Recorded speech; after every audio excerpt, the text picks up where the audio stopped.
probably couldn't answer the question because I was talking when there was no audio. When I was asking, you tell us if you can hear us. Well, that's what I figured. I was like, if it's not working, they're not going to know. Yeah. Tim's going to go take a mad piss because it took us a while to get the audio going. But we're here. Started a little late. Timmy's upset. Timmy is upset. Technical difficulties. Yeah, a little bit. But we got it all figured out, hopefully. Hopefully the audio isn't too bad. Yeah. Well, the back looks like a wreck. Yeah, the back does look like a wreck. Tim had some stuff going on in the room. Oh, Dragon Balls can hear us. Sick. Yeah, so we had some stuff going on in the room. It affected the technology because we unplugged things and then plugged them back in. Tim installed baseboards. And it fucked up for those of you guys that remember that were listening to the podcast before we were streaming, Timmy had like a little step riser in the bedroom, and that completely caved in during an episode. So they redid their carpet, and they just fixed the baseboards. So this room got a little bit scattered, but I mean, everything's fucking good. Baseboards look good, Tim. Yeah, everything looks great. Well, you know what? It fucked up all of the electronics in here, and I'm pissed. Yep. Well, that's understandable. You shouldn't have fucked that up. Yeah, that's fair. Okay, well, Logan, why don't you get us started? What episode is this?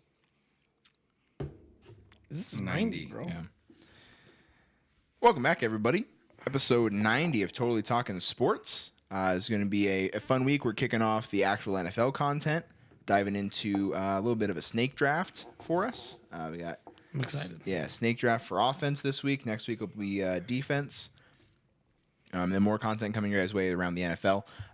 But before we kick off anything, Kyle, how you been? I've been all right, man. Yeah, nothing too crazy. We did not go golfing this last weekend. It was the weekend before that with Jacob. Yep. Dude, you know me and my weekends, dude. I can never remember what the fuck I did. I do know that on Sunday night, it was my sister's birthday like 2 weeks ago. But then my parents got COVID, yada, yada, yada. So we postponed like the dinner. And so we all went out to eat, and she wanted the theme to be dress up as your favorite celebrity. So she dressed up as Marilyn Monroe. My niece dressed up as Britney Spears. My mom dressed up as Clint Eastwood, and she stole the show. That's for sure. Amanda went as Katy Perry, and she was too hot to handle. I went as Danny DeVito. And my uncle, the one that has the brain damage, went as Johnny Knoxville. And I'll tell you what, he was runner-up. His outfit was perfect. Absolutely perfect. Then he threw a temper tantrum in the restaurant. And remember when he's 68, it just looks like a drunk guy or he's high on drugs because he's mumbling, because he doesn't speak the full sentences. So I had to mediate that. We went to the diner inside of GSR. My sister wanted to make sure that we were very public because she wanted everybody to see our outfits. So I had a little wig that made me bald, but then just hair on the sides. And we asked the waitress, who she thinks we all were. She said, Jonah Hill. And I went, what? We all started laughing. She goes, maybe Seth Rogen? I was like, neither of them are bald. What are you doing? I went, Danny DeVito. And she went, oh, I don't see it. And I was like, I guess that's a compliment. I don't know how to take fair. that. Yeah. But yeah, so that was an interesting night. And then, just working. My dad is in Texas right now with my sister. So my mom has to take back my niece and my uncle back to LA.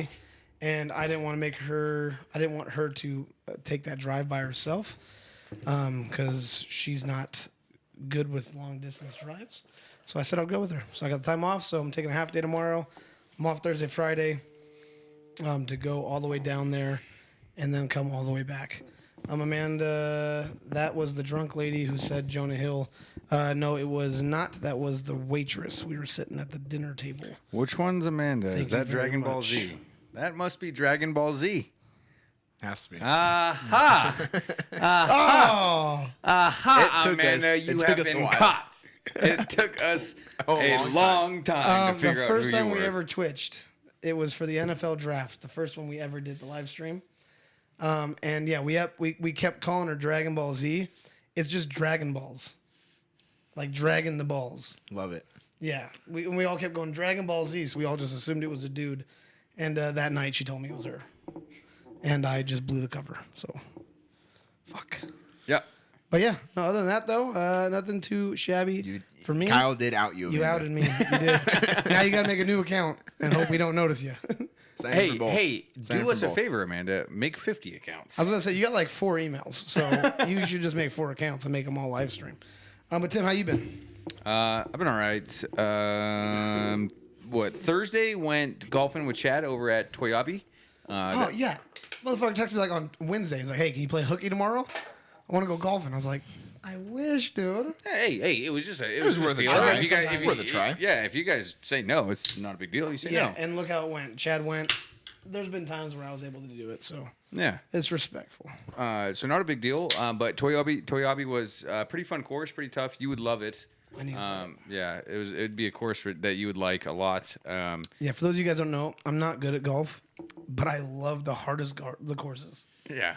And I love to only play tips. Kyle loves to throw his clubs when he's en route to shooting 130, and then afterwards he'll go, "And that was a fun course. I like to play that again." And I'm like, know. Dude, that was challenging. Yeah, Kyle likes pain. I had a really decent round going actually, but I quadded at 18 to shoot an 85. Still pretty decent. Wasn't mad, but it was pretty fun. And then Friday we did put in the baseboards in here, which went pretty smooth. And then Saturday we had the fights over at my place. I picked up just before, and the fights went pretty good. I think I had a great time. We drank a bunch of beer, had a decent amount of food. I wish I would have ate more, but I didn't eat a lot just because, I don't know, when I start drinking, I just don't eat. Forget to eat. Yeah, but I made sure to take home some of Logan and Brittany's quesadillas, made sure to pack them away. I was like, I'm taking these, and Logan was like, okay. And ate them the next day, and they were delicious. Good. I don't like beans, so I didn't have any of your bean dip. Yeah, no, I spent like an hour and a half on that dip, and like no one ate it. Yeah, sorry. And I was like, fuck. Well, I'm not going to eat that whole thing. So I made Brittany and Logan take it home. And I'm pretty sure the first thing they did was throw it away, which I told them it was fine to do because you don't like beans either, right? I'm okay with beans. Oh, you said that night I don't eat beans. So now, really? Now I feel heartbroken. I don't know. I had some of your dip. I've gotten better with beans. I used to be a very picky eater. I've gotten a lot better. But no, yeah, we took it home, and I found a place for it in the fridge. And then the next morning, Sunday morning, was like, got to clean out the fridge because now there's so much shit in the fridge. And we're throwing this away, and I was like, do we have to? And she's like, yes. Neither of us are. Yes. I'm like, okay, right, but maybe I'll have some. No, sometimes I do that too to make myself not feel bad about throwing out leftovers. I'm like, no, just leave it in there until it goes bad, then I'll throw it out. Yeah, exactly. Until I open up the container, but it takes up so much space. Is the problem? Oh, it was huge. It was huge. I was like, I had to put it on top of other things in my fridge, so I was like, I can't justify keeping this in here. No, it's fine. That's why I didn't want to take it home because I just would have thrown it away too. That's why I made you guys take it with the salsa. Yeah, that's fair. But Jessie left today to go on her hike for 10 days, so I'm back in the bachelor life with Bogey. So. Yeah. She was here for like 3 days? Yep. 3 days. Yesterday we went and picked up her. Oh, okay. Yeah. Yesterday we went and picked up her friend from the airport. Her name is Rachel Glover. She's awesome. We love her. But then we went out to sushi, which was phenomenal. Sushi's great. And then afterwards we went. Jessie's in a kickball league with her friends from the base. So they needed an extra person. So I went and played kickball. Didn't do too bad. I went 2 for 5 with an RBI. Wasn't too mad. I was mad at the end because I started out 2 for 2 with an RBI, and I was like, I'm the best player on the team, and then I popped out 3 times in a row. But big early bust to the Reno dodgeball league. You can't drink. Kickball? You can't drink in the dugouts. I brought a 6-pack, and I was like, I'm gonna get blasted, Jesse. And she was like, okay. And I got there, and it was no outside alcohol, and I was like, what are they gonna say? So I went and got a cup and poured it, and I was like, oh yeah, I bought this. And then they're like, oh yeah, but that's fine. Oh, you just can't drink in the dugout. And I'm like, drink on first base. Yeah. Yeah. So my softball league, right? We had a game last Thursday, and it's the same thing. Yeah, you can't. You're not supposed to drink. I thought the whole point was that you drink. It was a beer league. I understand what softball. That's the nickname is called. I don't want someone letting loose on a bat, but kickball. Well, the worst you do is swing and miss and fall on your ass. Stumble rounding first. That's fair. Lame. I just wish we never even did the baseboards. Everything's gotten so bad in here. Oh, boy. Everything's worse. Yeah, boy. Everything's bad, dude. The mic's all fucked up. It's not like it used to be. I'm mad. Episode 90, the mad one. Logan, how you been, man? I've been all right. I don't have much going on. Saturday. What happened? Sorry. Just keep going. Saturday, Brittany and I woke up, and Brittany was going to go pass out some flyers because she had an open house that she was going to go do. So we got up at about 6:30, 7, and just went and passed out flyers. And Fuck yeah. I'd been awake for about 30 minutes, and 20 of that was driving to South Reno. And then I walked and handed out some flyers for an open house. Didn't talk to a single person. I just put it under their doormat and walked away. This is what I was told to do, but I was also told to say hello to the Ring cameras. I did not do that. I was not in the mood. See Logan walking up, all fucking grumpy. I just imagine bedhead, fucking stuffing it, walking away. No, I had a hat on.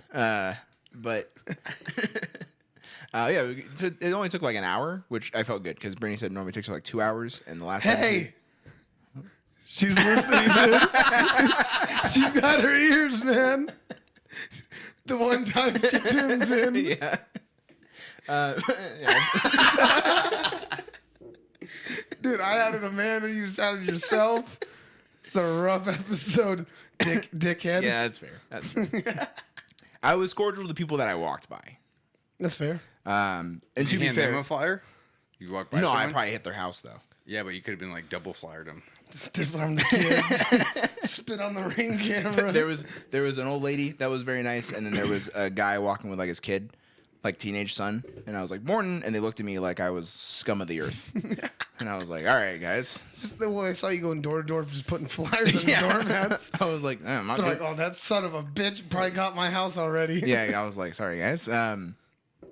But did that and then went back to the apartment, and then Brittany had an open house that she had to go to that day, so she was there for a couple hours. Went and saw her there, and then we went to a play, Hades Town, very good play. Whole thing was a musical, which we hadn't seen. Like I hadn't seen like a whole musical there, but it was a very good musical. And then we finished up there. While Brittany was at her open house, I made the quesadillas. We had a very busy Saturday. And then Oh, hey, did Brittany leave a sweatshirt here? was it blue? Yep. Probably. Yeah, Brittany, I have your sweatshirt, and I will give it to Brittany, Logan. I'll be the hero now, and I will bring you your sweatshirt home. I hope that makes up for it. It doesn't. It doesn't. you're in trouble. Yeah, and then we went home, came here for the fights. Good time at the fights. We'll talk about them in just a minute. And then Sunday I did almost nothing that I can remember. Today I went to the dentist, so How'd that go? it was fine. Okay. Not expensive, which I was There we a go. little concerned about. That's and then I got my bill and I was like, manageable. I can do this. Yeah. I gotta go back in 2 weeks though, and I was like, ugh. Ugh. Try to figure that out with my work. Be like, hey, so I know you already made the schedule, but gonna need that day. I did text my manager, and she said I'm on lunch, but I'll check when I get back. And I did not get a text back. So I don't know if that's a no or she forgot, but yeah. So we'll figure that out. And then the rest of the day just kind of hung out, made some dinner, worked on some more spreadsheets because I'm always working on a new spreadsheet for us. I feel like. Fuck yeah, my guy. Yeah, and that's about it. I don't got anything else really going on. Oh, something I did leave out. Wade was in town. Oh yeah, Wade wasn't down. So Sunday we were supposed to go bowling at noon. Remember? He already had plans with somebody else, so he said, "Hey, why don't you just join us?" So I went shooting. And I haven't shot a gun in probably 10 years, 12 years. Yeah. So this was my second time shooting a gun. He had a handgun and an AK-47. That's what Cameron had. Not too fucking shabby, dude. Let's just say I shot 80 bullets. I would say 55 went into the body. It's not bad. With the handgun, really fucking accurate, actually, up close. Yeah. Everything else, push left. Yeah, so I had a little bit of problem with that, but I'm pretty confident now that if someone was coming at me and then stood still, I'd blast their ass, dude. Nice. I would definitely hit them. You're welcome, Brittany. Yeah, Brittany said Tim's her hero. Thanks, Tim. You're my hero. I'm sleeping on the couch tonight. Hey, It's my own fault. I asked her before I left. Sriracha Papa, thanks for joining again. I asked her before I left. Said, "Hey, can you watch the stream tonight?" She's like, maybe. I was like, "All right." So you're That like, was a "All yes. right, I'm gonna talking fucking- shit. I'm Then. going to dust out my rugs today. I feel like you're digging yourself a deeper hole. Yeah, here. probably. Yeah. All right, so why don't we jump into some sports news we did not know we cared about? Would love to. All right. So, NFL. F1 star Lewis Hamilton joins new Denver Broncos ownership group.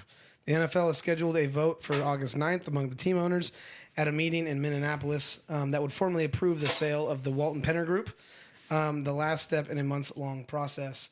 I mean, these, again, what is it, Rick Walton, the owner, the Walmart? CEO of Walmart. Yeah.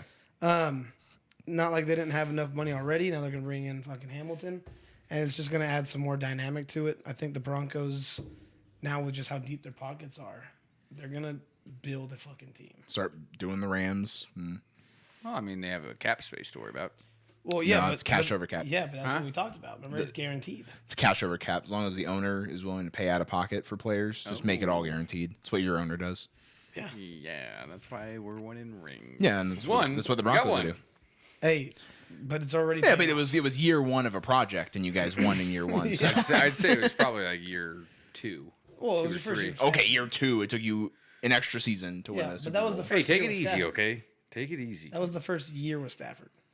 So Take it- that take was it the easy. real, like, You got your quarterback. hey, we're actually going to push this year, guys. You got your quarterback. We got rid of Goff. What's wrong with Goff? So many 3 things. points. That's what's wrong with it. Ask Tanner. Yeah. I think Yeah, that's the rough. scheme is The scheme. Kyler's studying clause He had a has good been scheme when he removed went from to the the Super Bowl. contract. It's fair. Well, I mean, I don't know. I think Goff had the same exact offense that you guys literally obliterated the entire NFL with, and then got to the Super Bowl and just choked. No, The he didn't have largest Odell. cock possible. Nope, we didn't have Odell. Yep. We also didn't have Jalen Ramsey. Yeah, offense? that's not the point that I'm trying to No, make. just here. on defense. Like, you know. No, yeah, but that year specifically, you guys. If Tom Brady didn't score tore 10 apart. points and only scored 3 points, they would have gone to overtime, and who Yeah, knows but you what guys would have happened. had Gurley. Huh? You guys had Gurley. Oh, yeah, he choked bad. Well, I don't think they gave him the ball enough. Okay, don't blame. Okay, whatever, dude. You're blaming Gurley, but not Goff. All right. Kyler Murray's studying clause removed from the contract. Boo. So I hate the Cardinals I for almost this. put Did the you Cardinals as my guys see bust. Big I because- have the Cardinals as one of my busts. Okay. I have backups, but Did you guys see Big Cat? Like the little research that he did on Kyler? Yeah, it's Call of Duty. So before Call of Duty comes out every year, like around it was like late October, he averages like 22.5 fantasy points. After Call of Duty comes out, he averages like 17.5 points. yeah, a week. I'm not surprised. He's more focused on playing for fucking FaZe Clan than he is in the NFL. Which, like, I get it. It's guaranteed money, and you can't get hurt realistically. Maybe a little bit of, cramping. thumb cramping. Yeah. Might develop a little bit of arthritis. Oof. That's tough. Pretty rough. Arthritis or like a grade 3 concussion. I'm choosing the grade 3 concussion. Yeah, you're done with it in like a week. Yeah. Yeah. Arthritis you have for life. Yeah, exactly. In your hands, you're good. You know. DK Metcalf signs a 3-year, $72 million deal, $58.2 million guaranteed with the Seahawks. Following that, almost immediately, the 49ers and Debo come to an agreement for a 3-year, $73.5 million. Also, I don't know if you have this. All of the rushing Yes. incentives. Yeah. So my next note is look at rushing incentives, Soto. It's like $695K if he hits like 385 rushing yards or something. Probably pretty easy for him. So Debo Samuel, will receive $650,000 per year for each year that he has 380 or more rushing yards. Dude, I was off by 5 yards. Yeah, and like 380, like that's That's nothing. nothing for what he's able to do. He'll That's like also 4 games. he'll also earn they actually use $150,000 if he scores 3 rushing touchdowns in any 1 year. But he maxes They're gonna- out at $650,000 per year and $1.95 million for the life of the 3-year contract. That's fine. He'll get an extra $2 million probably. Yeah. Well, they'll probably just use him year one and then be like, "Cool, we paid you your max amount of money for the contract." Well, No, no. okay, 2 years, right? Well, it would be all 3, because he can max out at $650 per year for the 3-year. Oh, then why did they put the or max out at 1.95 for Well, yeah, the life of because the contract? Because that's all 3. $650. Yeah, but why for why all would you 3. put the or in there? Doesn't make any sense. Well, That's just you're already Tell maxing us, out Kyle. every Why'd year. they do that? Why'd they do that, Kyle? we'll just think about it. No. No, I understand the math. Well, but no, I'm I know, saying but there's no point in the Yeah, or. Logan, just use your fucking brain. I know, but just think about it. Think about Okay, why they did all it. right, all right. All right, Stephen Ross and the vice chairman limited partner, Bruce Beal, violated the anti-tampering policy on 3 occasions from 2019 to 2022 in conversations with quarterbacks Tom Brady and the agent for the New Orleans Saints coach, Sean Payton. Miami Dolphins, by the way, for those of you guys that don't know. They will be stripped of their 2023 first-round pick, their 2024 third-round pick, and other disciplinary measures. Ross was fined $1.5 million and suspended through October 17th, during which time he isn't permitted to be at the Dolphins facility or represent the team at any team event. He also can't attend any league meeting before the annual meeting in 2023. Who cares? People who sexually assault people get 6 games, so Yeah. fucking We'll talk they're about just- that. I found it interesting because they didn't find any fault with the allegations with Brian Flores. Yep. They didn't So- like So they- look into that enough. I felt like. Did you hear the wording that was used by Ross? No. So it was proven, it was like that one was proven innocent. Like they're like, no, they're not guilty of that. But Ross used words of, I mean, yeah, we emphasized wanting to have a worse record, Yeah, no, he's but never said anything about like, incentivizing losses. yeah, It was like I saw some comment that he was like, our draft position isn't the best that it could be. And it's like, we should fix that. Yeah, Yeah, but never it's like said I'll that's- pay. It's like O.J. Simpson, proven innocent, and then wrote a book pretty much about how he killed. yeah, it's his like, well, wife. I mean, like, if I had, yeah, this is what I would have done. Like, exactly. yeah, it's like I didn't say we should lose. I was just hinting at the fact that we could have a better draft pick. Yeah. So I'm like, oh, okay, guy. Which is, I mean, like they know how to get around that stuff. But I mean, I feel like the tampering. I feel like they went very hard with the tampering to make up for that. They were like, okay, technically we can't get you for incentivizing losses, and there's probably no like actual record of like an offer for $100K per loss that Brian Flores said. Which whether it happened or not, I don't know. But there's no record of it probably. So they were like, we can't get you for that, so we're just going to go very hard on the tampering allegation. Like losing a first-round draft pick because you talked to Tom Brady while he was still in the Bucs is like, that's a lot.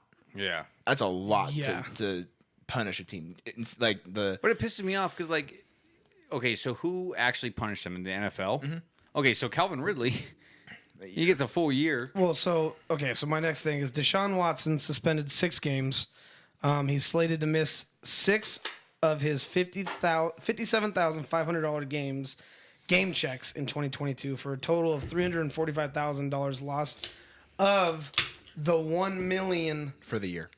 salary that they gave him for his first year. And then the other hundreds of Yeah, the other millions. $234 million is all guaranteed after this I season. don't think his contract's $234 million. It was something very, very. It was all guaranteed. It was like it was two something. Yeah, it was definitely 200 plus.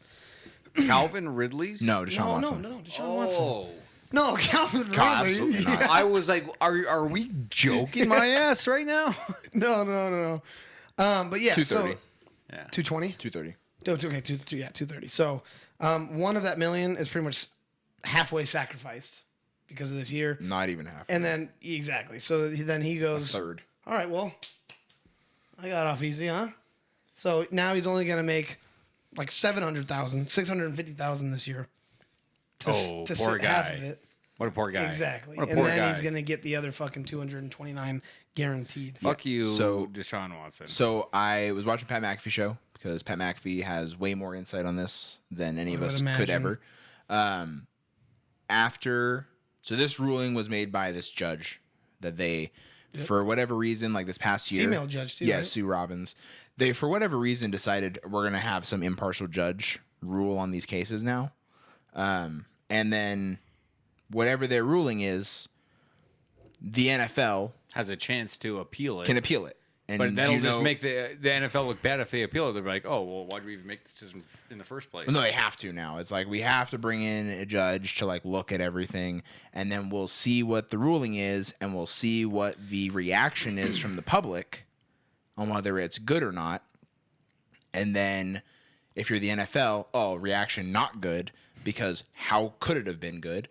Now the NFL can appeal it, and who sees it now? If the NFL appeals it, the NFL.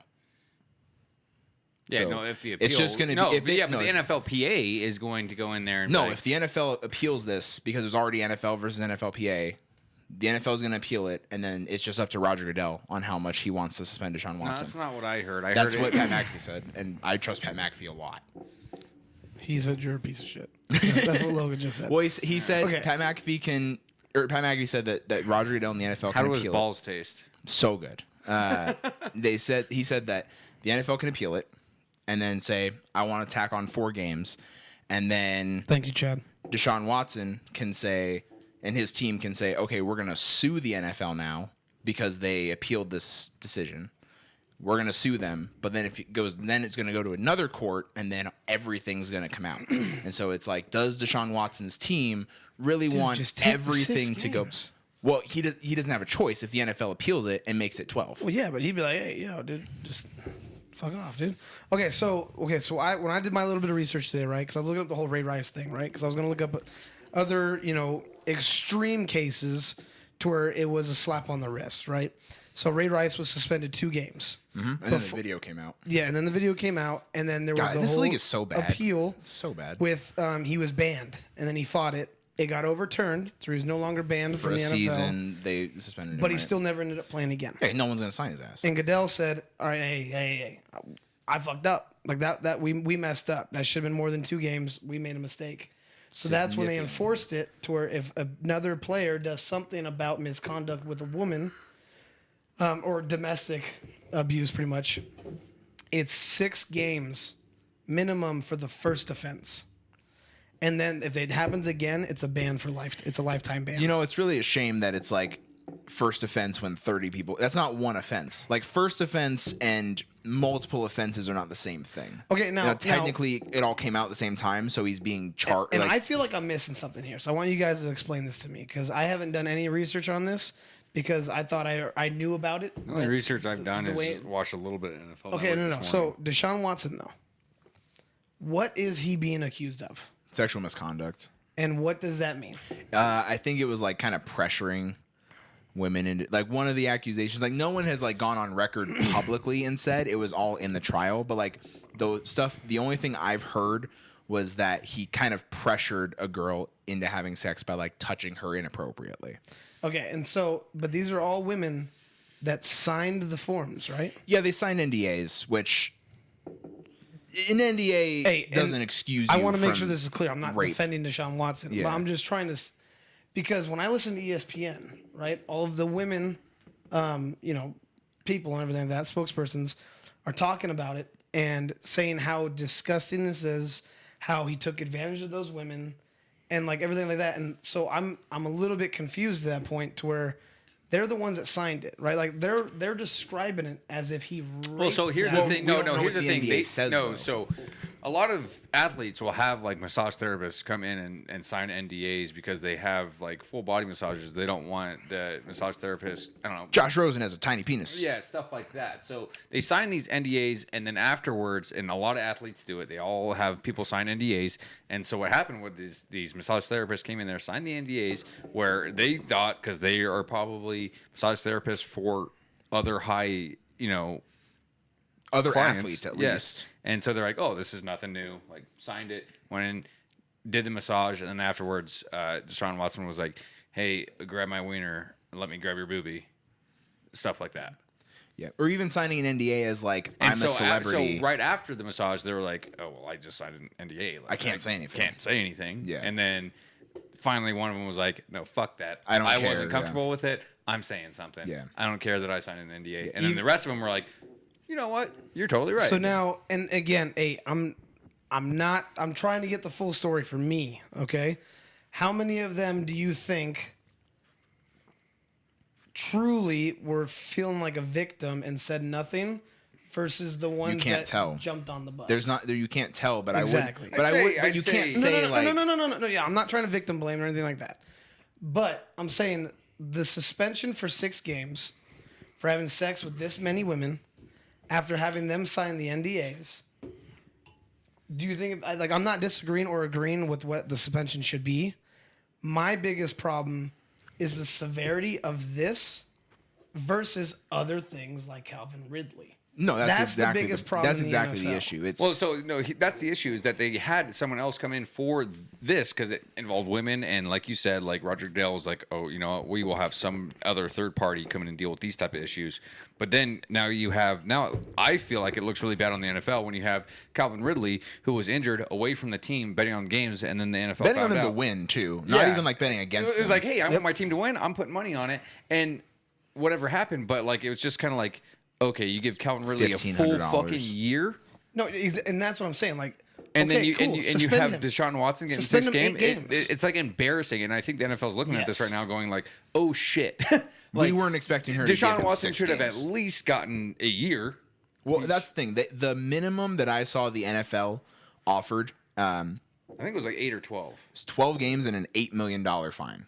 That's what I saw too. And the fact that it was 6 games and no fine. No fine. It's like, okay, you didn't punish him on like a compromise. Do you think Deshaun That's- Watson had sex with the judge? Probably. I was gonna say, dude, I think she's born in fucking Like, I'm Houston like, or what was something. what was your thing? Like the NFL was like 12 games, $8 million fine, and the NFLPA was like 0 games, $0 fine. Let's meet in the middle. Like that's what actually you owe Deshaun $8 million. Well, because how much is he shoveling out per woman? for all the civil suits that he's. Yeah. That We don't he's- know. I don't think there's. I don't been think an they're amount. disclosing Let's that. say, He's got everything except for one settled, which is still not like a fine is different. I feel like you're settling, you're paying these women, and that's like See me, and to me, the fine almost means nothing to me. Like, fine him $30 million, fine him nothing. It doesn't matter because this guy's a fucking superstar. well, he's getting paid $230 million. Exactly. So it doesn't matter. Fine him 229. I mean, yeah, unless it was something that I'd huge. find him $100 million. I mean, like forfeit half your contract. Yeah. It's like, at least 60, $2 million per, like, but unless it was something What literally would you guys? 200 How would million, you guys feel if they came back and they were like, "Hey, you can play every single game this season, but you have to forfeit half your contract for that 230 million. You have to forfeit 115 million." If I don't think he'd do it. I think he would do it. I think he'd still be in this. I think he would play it. I think he'd play, and I think he'd forfeit it, and then next year fucking renegotiate his contract and be like, I'm not playing until you give me a fucking extension for another $300 million. okay, Deshaun Watson has been tied to the Cleveland Browns for the next 12 years for 300 mil guaranteed. like Patrick Mahomes. Yeah. No, I'm saying 10 mil, 500 mil, or 10 years, 500 No, mil. yeah, but it's absolutely ridiculous because, again, to me, unless it was something that big of a fine where it was half or 3/4 of it, whatever. Other than that, it's a drop in the bucket. Well, and like fuck the Browns for doing it this way anyways with the contract. They were like, Dude. we know you're probably not going to play this year because you most likely sexually harassed a lot of women. So we're just going to make you miss $1 million and we'll make sure you get paid but so much what's- money. But what's up with that? Like that's the thing. I'm like the Browns are such a trash organization. Like- because the Browns are a trash organization. would- They're no, yeah. slimy little shitheads. But you would have thought that their the river caught on owner- fire. Did we expect anything less? You would have thought the owner of the Browns was a woman. How does And a Deshaun river fucked- catch on fire? It's because it was in Literal Cleveland. trash. The whole city's trash. There's barely any water. It's all trash. That's why it caught on fire. Yeah. But no, I mean it's crazy. I mean, yeah, it's crazy. It's my biggest takeaways from it is just the disproportion in punishments. Josh Gordon suspended 2 seasons in Plus. a row. And it's been after that more and more but and more back to for back smoking weed. full seasons suspended for smoking weed in the off season. and still balling out with no good quarterbacks. Yeah. Like, Like, dude, like, and then this guy fucks 30 women Good for in him. 6 games. But well, Ray Rice beats the shit out of his girlfriend, only Where gets you 2 going? drags games her, only gets 2 games until originally. the video comes out. Until the video And then comes they're out. like, "Oh, I guess he did do it." I'm like, aren't you fucking get? They're like, it was one of those. Well, we can't prove he did it, and it's like she's got bruises See, all and over her fucking face. I don't think they would have tried to give him a lifetime ban either. If they would have given him like an 8-game suspension, just once the video came out, they went, "Wow, we look bad. Yeah, and then Let's it go was the exact opposite." yeah lifetime ban. Lifetime He ban. challenges it. Obviously, I'm getting. What was his argument? Like, I'm getting punished twice for the same crime. That was his argument. I Yeah, feel like. yeah. Which it- like I it got understand. overturned. Like I understand what he's saying. Like, you can't now punish me again, way harsher for the same crime. It's like I was guilty. Yeah, so they were like, Uh-huh. all right, just one season. But now you guys saw how brutal it is. Now you guys want to yeah, punish me exactly. more. Yeah, so there was like, I really gave Yeah, her if that somebody right kills hand. 10 people and they go to prison, and then the video comes out, they're There's like, "Oh, 9 life sentences." We didn't know how brutal that was. Yeah, exactly. Yeah, it makes no sense. and so yeah, I understand what his argument was, but at the same time, the NFL being like, all right, we'll compromise one season. Obviously, no one's gonna sign him. The difference is that the Browns didn't give a shit, and they were like, nah, we'll sign him anyways. So, like, dude, in he's the middle of it all. He's so good. For all of that money, too. yeah, They're like, "Guys, we got your fucking back, Deshaun. We are here for Yeah. you. You need to ball out for us." And he went, "Okay." if they, here's the thing, I don't. He's like, there's "Hey, no- my whole purse is probably going to get compromised for the first season. Can you just give me $1 million and the rest?" I'm surprised guaranteed?" they weren't They're like yeah, $5. yeah, Like, $400,000 for the first year. they'll suspend you 12 games, 50 cents. 50 cents a game that you lose. Like, Sean's like, "Good deal. I deal." knew that. I knew that. Like, it's absolutely fucking ridiculous. Again, just the Calvin Ridley suspension for a full season for doing really nothing. It's the same thing with Pete Rose, like where Pete Rose isn't allowed in the Hall of Fame, and it's the dumbest fucking thing in the world that you're not allowing Pete Rose in the fucking Hall of Fame for betting on his own team to win. It's like, I would understand if you're betting on him to lose, and you're actively contributing to that loss, but hoping your team wins when you're not Maybe associated. Calvin Ridley went out and fucking just did lines of coke with the other team the night before. Got them fair. fucked up. That's and he's fair. like, "All right, I'm going to bet on my team today." That's fair. We didn't think about this. And the Falcons still lost. Yeah, that was the thing. He was betting on the Falcons of all teams. Like, but that, and then you have Josh Gordon, and then you have like And that was back-to-back full seasons. exactly. You have guys Which, I like mean, he's fucking dumb too, but Ezekiel. He got suspended for 6 games for one accusation, right? And it's like, I can understand what they think he got suspended 6 games for accusations. for one accusation. Deshaun had 30 confirmed and got 6 games. Yeah, and that's the thing is it's like Jesus I can understand Christ. like how they're trying to spin it as like, oh, the different or like it's his first time going up against this. Like it's his first. It doesn't matter. But that's what I'm saying. It's the like, first time that he's fucked 30 girls. That's what exactly. That's how they're trying to spin it. It's like no, Most likely illegally. 1 versus 30 Yeah. is not the same if thing. someone Just kills 'cause it's- 30 people, they don't get just charged just for the one murder. Exactly. But that's He how they're charged for trying all to 30. spin it. Is they're like, oh well, it's his first time going to trial for it. It's like well, that's Well, not yeah. okay. Well, he didn't Like, know it was bad until the 30th one. it's just like the worst look. We swear after the 30th one, he learned his lesson. It's like the worst look for the NFL possible, and they're going to have to appeal it. I think they're going to have to. They haven't done it yet, which I'm surprised. They're going to have to appeal it. They're going to Well, probably they have 3 days. I know, but they're probably waiting until the I third think day. today's what, day 2? Yeah. Yeah. So they're probably going to do it tomorrow, like tomorrow morning. They'll appeal it. Roger Goodell will make it a full season, probably. And Deshaun Watson probably won't sue because he's still only going to miss out on $1 million out of one 230.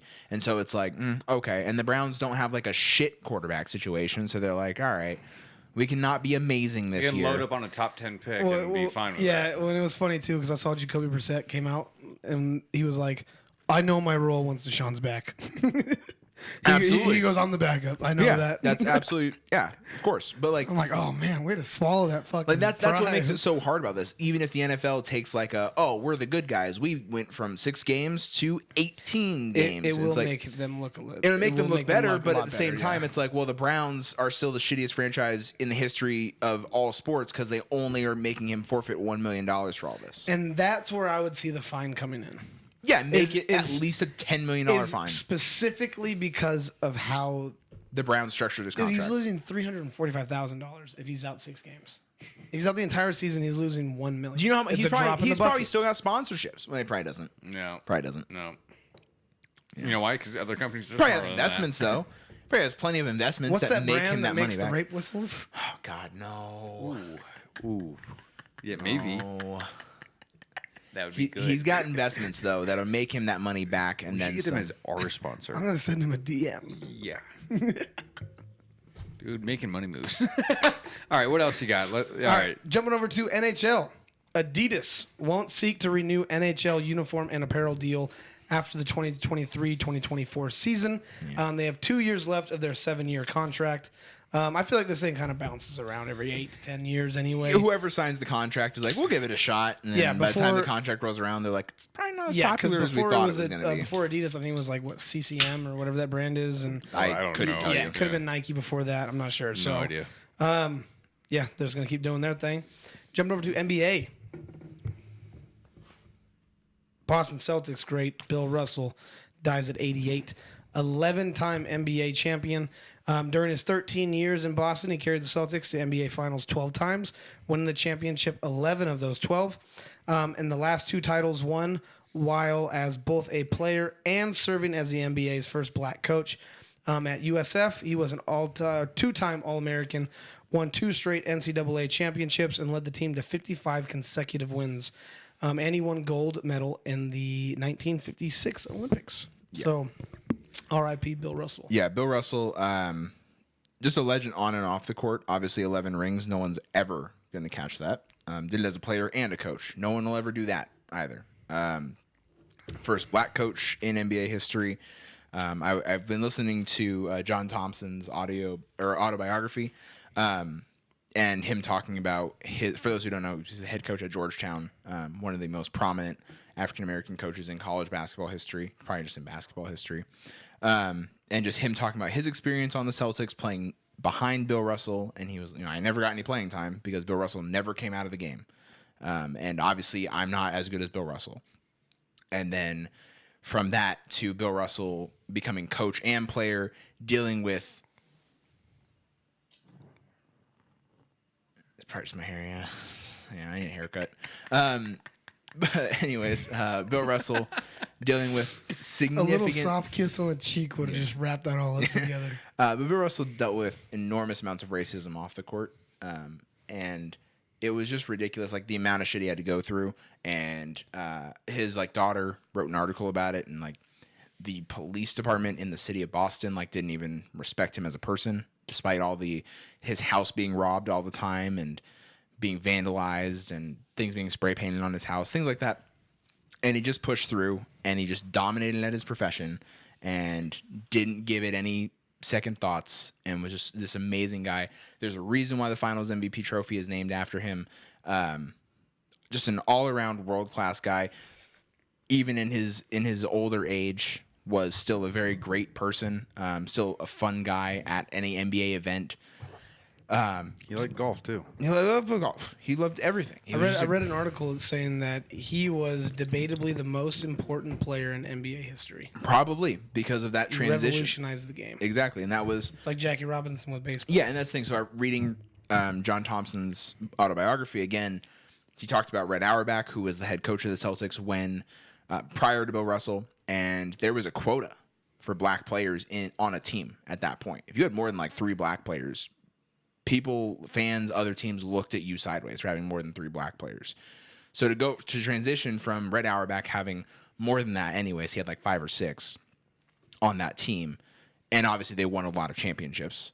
To then having Bill Russell take over and be the first black head coach, that transition in itself is such a huge moment for the sport. everything around Bill Russell. There's not a single bad thing you can say about the guy. Obviously, rest in peace. Didn't win 12. He didn't win 12. He did win 85% of the titles while he was in the league, though. So Absolutely. that's that in itself is ridiculous. Absolutely. Just an 11 all of around legend. 13, yeah, I Yeah, didn't just think an about all around legend. I don't think he gets enough credit for how great of a player he was. And he was so selfless on the court too. Didn't average amazing points because he didn't need to, but he averaged. Do you put him in like- top 10? Yeah, he's definitely top 10. Best players ever? Yeah, absolutely. I think skill wise, but also because he was so selfless. He would get he averaged probably 30, 40 rebounds per game in a season. Jesus. And he didn't, and he probably could have scored way more than he did, but it was like, I'm drawing all this tension, I'll kick it out. I'll just get rebounds and, do my role. And that's why they won 11 out of the 12 times he was, in the finals. That's why he won 11 out of the 15 and times he was I in the didn't league. even know those stats until I was looking this up and everything because More rings than fingers. and he gotta only double missed up. it once. Yeah. That's fucking nuts. We talk about Tom Brady. We talk about Jordan. How if he gets to the, he's a 50% chance of getting to the Super Bowl, and if he gets there, he's a 70% chance of winning. God damn. This guy has a 91% chance of getting to the finals, and if he gets there, yeah. he's a fucking and it's 94% chance. Of Yeah, winning. and it's the same thing with when we talk about the GOATs of all time. I mean, everyone brings up Jordan versus LeBron. It's like, well, Jordan has 6 rings. And it's like, okay, why aren't we talking about Bill Russell then? He's got double the amount of rings as Michael Jordan. It's like, different era. It's like, okay, They're both all And- three of them and are that's the different thing. eras. I was talking to a buddy about this too, because, so it's actually this new guy, right? He's gonna be my replacement at work, and they asked me to go kind of interview him. Like, hey, you're in the role that he's gonna be in. We think it'd be good for you to talk to him. So I was like, all right, yeah, cool. Dude, this kid. First off, his name is Nick Long. nice.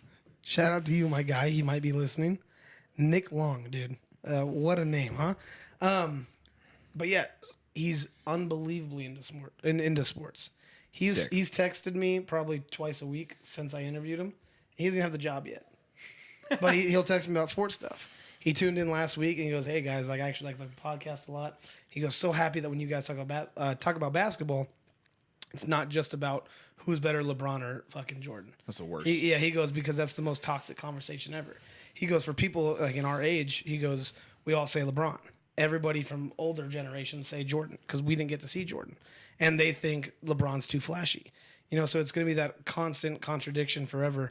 But yeah, so I mean, like you were saying though, with the whole thing about rings and everything with Bill Russell, I mean, that's And 5 MVPs. season or finals? Just regular season MVPs. Yeah, I do. I didn't know anything. I didn't know enough about him. Yeah. When I first saw the article, now I know who Bill Russell is. When I first saw the article, first person that popped in my head was Bill Walton. And I was like, oh, dude, R.I.P., R.I.P. And then I saw You were like, And it then I makes saw- more sense for Bill Walton to be dead than it does for Bill Russell. yeah, and then I saw the second update, and it was like Celtics, and I was like, oh, shit, Bill Bill Walton- Russell. Bill Walton did play for the Celtics, though. I did not know that, though. A couple seasons. He mostly played for the Trailblazers, but Yeah, I did not know that. I just remember him as, commentating, being like the announcer and stuff. mostly played for the Trailblazers, did play a couple seasons for the Celtics, didn't do much. But yes. I know Luke Walton was on the Lakers, and that guy could barely dribble. And also can barely coach. You can't really coach. That's why he got fired twice. Well, I just remember watching him back when I was 14. He was the head coach Every of the game I Lakers. watched that whole season, every time he dribbled, he'd fucking hit his toes and he'd just lose the ball. And I'm He was like, also he head wasn't coach the of the worst Lakers. basketball player in the world. but he wasn't good. Yeah, but the Lakers had Shaq and Kobe, so they were like, "Hey, Didn't matter. Who could we fit in here for $20,000?" We need some- Who can we get for fucking dirt cheap? Luke Walton. You want a ring? Okay. Also, Charles Barkley says he's sticking to the NBA, turning away any further overtures to join LIV Golf as a broadcaster. Turner and basketball have given me every single thing in my life. It is best for me to move on, and I'm staying with Turner for the rest of my TV career. That's the smart And, thing to and do. that's exactly what we all kind of talked about last episode. I mean, it would have had to have been something ridiculous, and I don't know if they did make an official offer I haven't heard No. anything. or not. But I read an article that Charles Barkley was still waiting on one, after his conversation with Greg Norman, the CEO of Live Golf, and then he came out and said, "Nah, you know what? Yeah. So maybe there will offer. be He did, some services, maybe, but He did thank them too. He said, "Hey, I thank Greg Norman and the LIV for taking interest in me." Very professional move. Yeah. Because don't get me wrong. That would have been pretty electric to have Charles Barkley be commentating the golf and everything like that. But I just think he's a funny guy. I think he's a really funny guy, and I like watching him on the Capital One. It would have It would have added flair for it golf. would have fit for Live because their scorecard, everyone gets paid anyways. It's all such a gimmick.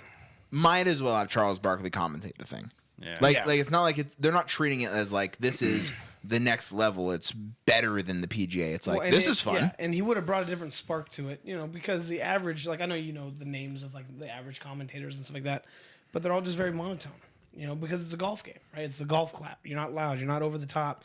Charles Barkley, I think, would be making jokes. I think he'd be doing like a bunch of stuff. So it would have been cool, but it's not going to happen. All right. Jumping over to MLB. Let's just get this one out of the way. Do you want to save it or no? We can save it. Here, I'm just going to copy Do you this. want to go right into golf? Sure. Because Tiger got offered between $700 and $800 million. $800 million, and he walked away, which he had to have, because I remember we all had this conversation about how much it would take for him to even go there, but he had made comments of like, no, like He makes they more. shouldn't be He doing makes it. more than that just with his name alone. And he's already came out and said before the Open when these conversations. Oh yeah, just his name. He has his Tiger Woods but brand. He just became a billionaire, so 800 mil Yeah, he's probably spending a lot. with the sign of fucking one old John Hancock right there. But he came out. Yeah, you're probably right. But he came out before the Open, and they did the interviews, and they talked to Tiger about Live Golf, and he said, "I'm not interested in it. Yeah. Doesn't matter what they offer me. Doesn't matter. That's not who I am. I've stood for the PGA for this long, mainly because there hasn't been another tour. Maybe earlier on in Tiger's career, if the Live Golf became a thing. For sure. Yeah, Hey, If he would just launch his brand and was just coming out with everything, absolutely. yeah. if he would have taken the 800 mil, right? Let's just say 700 mil. People would have been like, fucking two-timing cheap piece of shit. Went against his word. I don't think so. I think there would have been a lot of that because he had made comments of like, I'm not going to do it. If they would have offered him like 1.5 billion and he took it, I don't think there's one person that could say Yeah, anything. it's doubling it, but I think even then, $700 million, Well, okay. I'd be like, understand. No, I yeah, get it. okay, 1.5 billion, that's a lot of money, but so is 800 million. And he goes, no, I'm good. Because he doesn't need it. He doesn't need it yet. Right? He already has But, like, generational wealth. But that is And absolutely Charlie's going to make so much money. absurd. I know, but that is, dude, Charlie's going to make a lot of money. Charlie's going to be. So Tiger's like, I don't even need to take care of my grandkids. Charlie's going to do it for me. Wait, was Tiger Woods' dad good at golf? No, not. I don't think he ever played. He was just good at professionally. coaching it, right? No, he was just Tiger's dad. He's And like, he he's like, helped- man, my kid is and he so helped good at coach golf. He helped coach it a little bit. That's the dream. So I'm saying, and look how good Tiger turned out. Dude, that's the dream. Just like, my kid's so great at running routes that I can just be like, hey, cut a little harder next time. Yeah. And then I'm like, oh, my kid's a billionaire. Yeah, so that's what I'm saying, right? Like Tiger Woods' dad wasn't good at golf, and look at Tiger. I think he was good at golf, but he wasn't professional. Charlie is going to fucking tear apart. Oh yeah. golf. Oh yeah. This kid is so fucking good already, and he's how old? It's like fucking 14 or something, 13. Oh, he's younger than that. It's like 8, right? He's like 8 or fucking 9. like single digits, yeah. So yeah. Anyway, but He has like a single handicap. Makes me look like a fucking absolute bot on the golf yeah, dude. course. But he plays. He's not fucking playing Reds. from the tips. Yeah, he fucking plays Reds, dude. Yeah, you're right. He doesn't play the tips, dude. Fuck no, dude. He'd be shooting a 95 like me. No worries. All right, fucking too far. All right. But yeah, Tiger turning down $700 to $800 million, whatever it is in there. 3/4, let's just call it, of a million or of a billion. I mean, that's unreal, dude. That's a crazy amount of money to turn away, and you can only respect him for it. Yeah, it just makes Tiger look even better. 100%. Sergio Garcia on joining the LIV. This, for me, was a good decision. That's what he said. And it was. Yeah, because he hasn't been relevant for how long? I mean, just a couple of years, but Way longer than that. I'd say just a couple of years. It's only been a few years since he won the Masters. He was fine before that. He But won in 2019. huh? 2019 or 2018. That's forever ago. But yeah, I mean, that's what he's supposed to say. He's not going to say, "Oh, I regret it. I wish the PGA Tour and European Tour would take me back." You can't say that. No, I agree. But yeah, PGA Tour to pay out record $428.6 million next year. that's light work compared to LIV. Literally. They just offered double that for Tiger for a signing bonus. They're like, yeah, dude, look at that. We're doing a record year next season. Oh, shit, that's half of what Tiger was. But it's good for the PGA Tour. But we've already talked about the LIV versus PGA Tour enough. I'm over it. Yeah. And then also, Finau takes Rocket Mortgage for second straight win. Back to back, so good for Tony Finau. He never wins. I'm so glad he's winning. I loved Tony Finau's. No, I completely agree with you. But I loved Tony Finau's quote afterwards. He said, "Winners are just losers who keep on trying." I guess. It is, and How often does Tom Brady lose, though? I wouldn't really call him a loser that keeps on trying. He's lost more than he's won. Has he? Super Bowls, yeah. But in general. Well, not Super Bowls, but like in his 20 years, he's only won 7. Well, yeah, but I mean, like, 7 for when he 20. gets there, He's under for 50%. he's 70% when he gets there, though. Matthew Stafford's 1 for 1. He's 100%. And it's funny because it just takes nobodies to beat him. It does. Nick Foles and Eli Manning twice. Those are the 2 quarterbacks that have beaten him a total of 3 times. But then he's slayed legends like Jared Goff. Come on, man. Come on, dude. That's not cool. All right, jumping over to MMA. UFC star Colby Covington makes the final table of a record-setting poker tournament at the Hard Rock Holly in Florida, beating 7,696 other people that entered. He walks away with $48,000 He should switch careers. of the $2.5 million prize pool for finishing 7th overall. Shout out to that guy. He should switch careers. Yeah, he beat almost 8,000 people to get 7th into the final table and walked away with 50 grand. And he didn't risk any injuries. Yeah, but it was 50 grand. One fight, he'll make 500,000. Is it? So I think he should keep doing that. Whoa. Does he? I mean, I would think he's up in the ballpark. He sells pay-per-views. Not like everybody else, but okay. 500 grand? Are you sure? Okay, call it 250. I think that's a lot. Yeah. This whole time we've been talking about how UFC fighters don't get paid enough. 500K for one fight. I'm like, Yeah, all right, dude. Yeah, that's not enough. Oh yeah, no, quit bitching, dude. 500K. Yeah, 500K. That's still not enough though for what they should be getting paid. Okay, well, maybe He's in the fucking headline with Kamaru Usman. He should be making at least $500,000. Okay, he did make 500,000 for 268.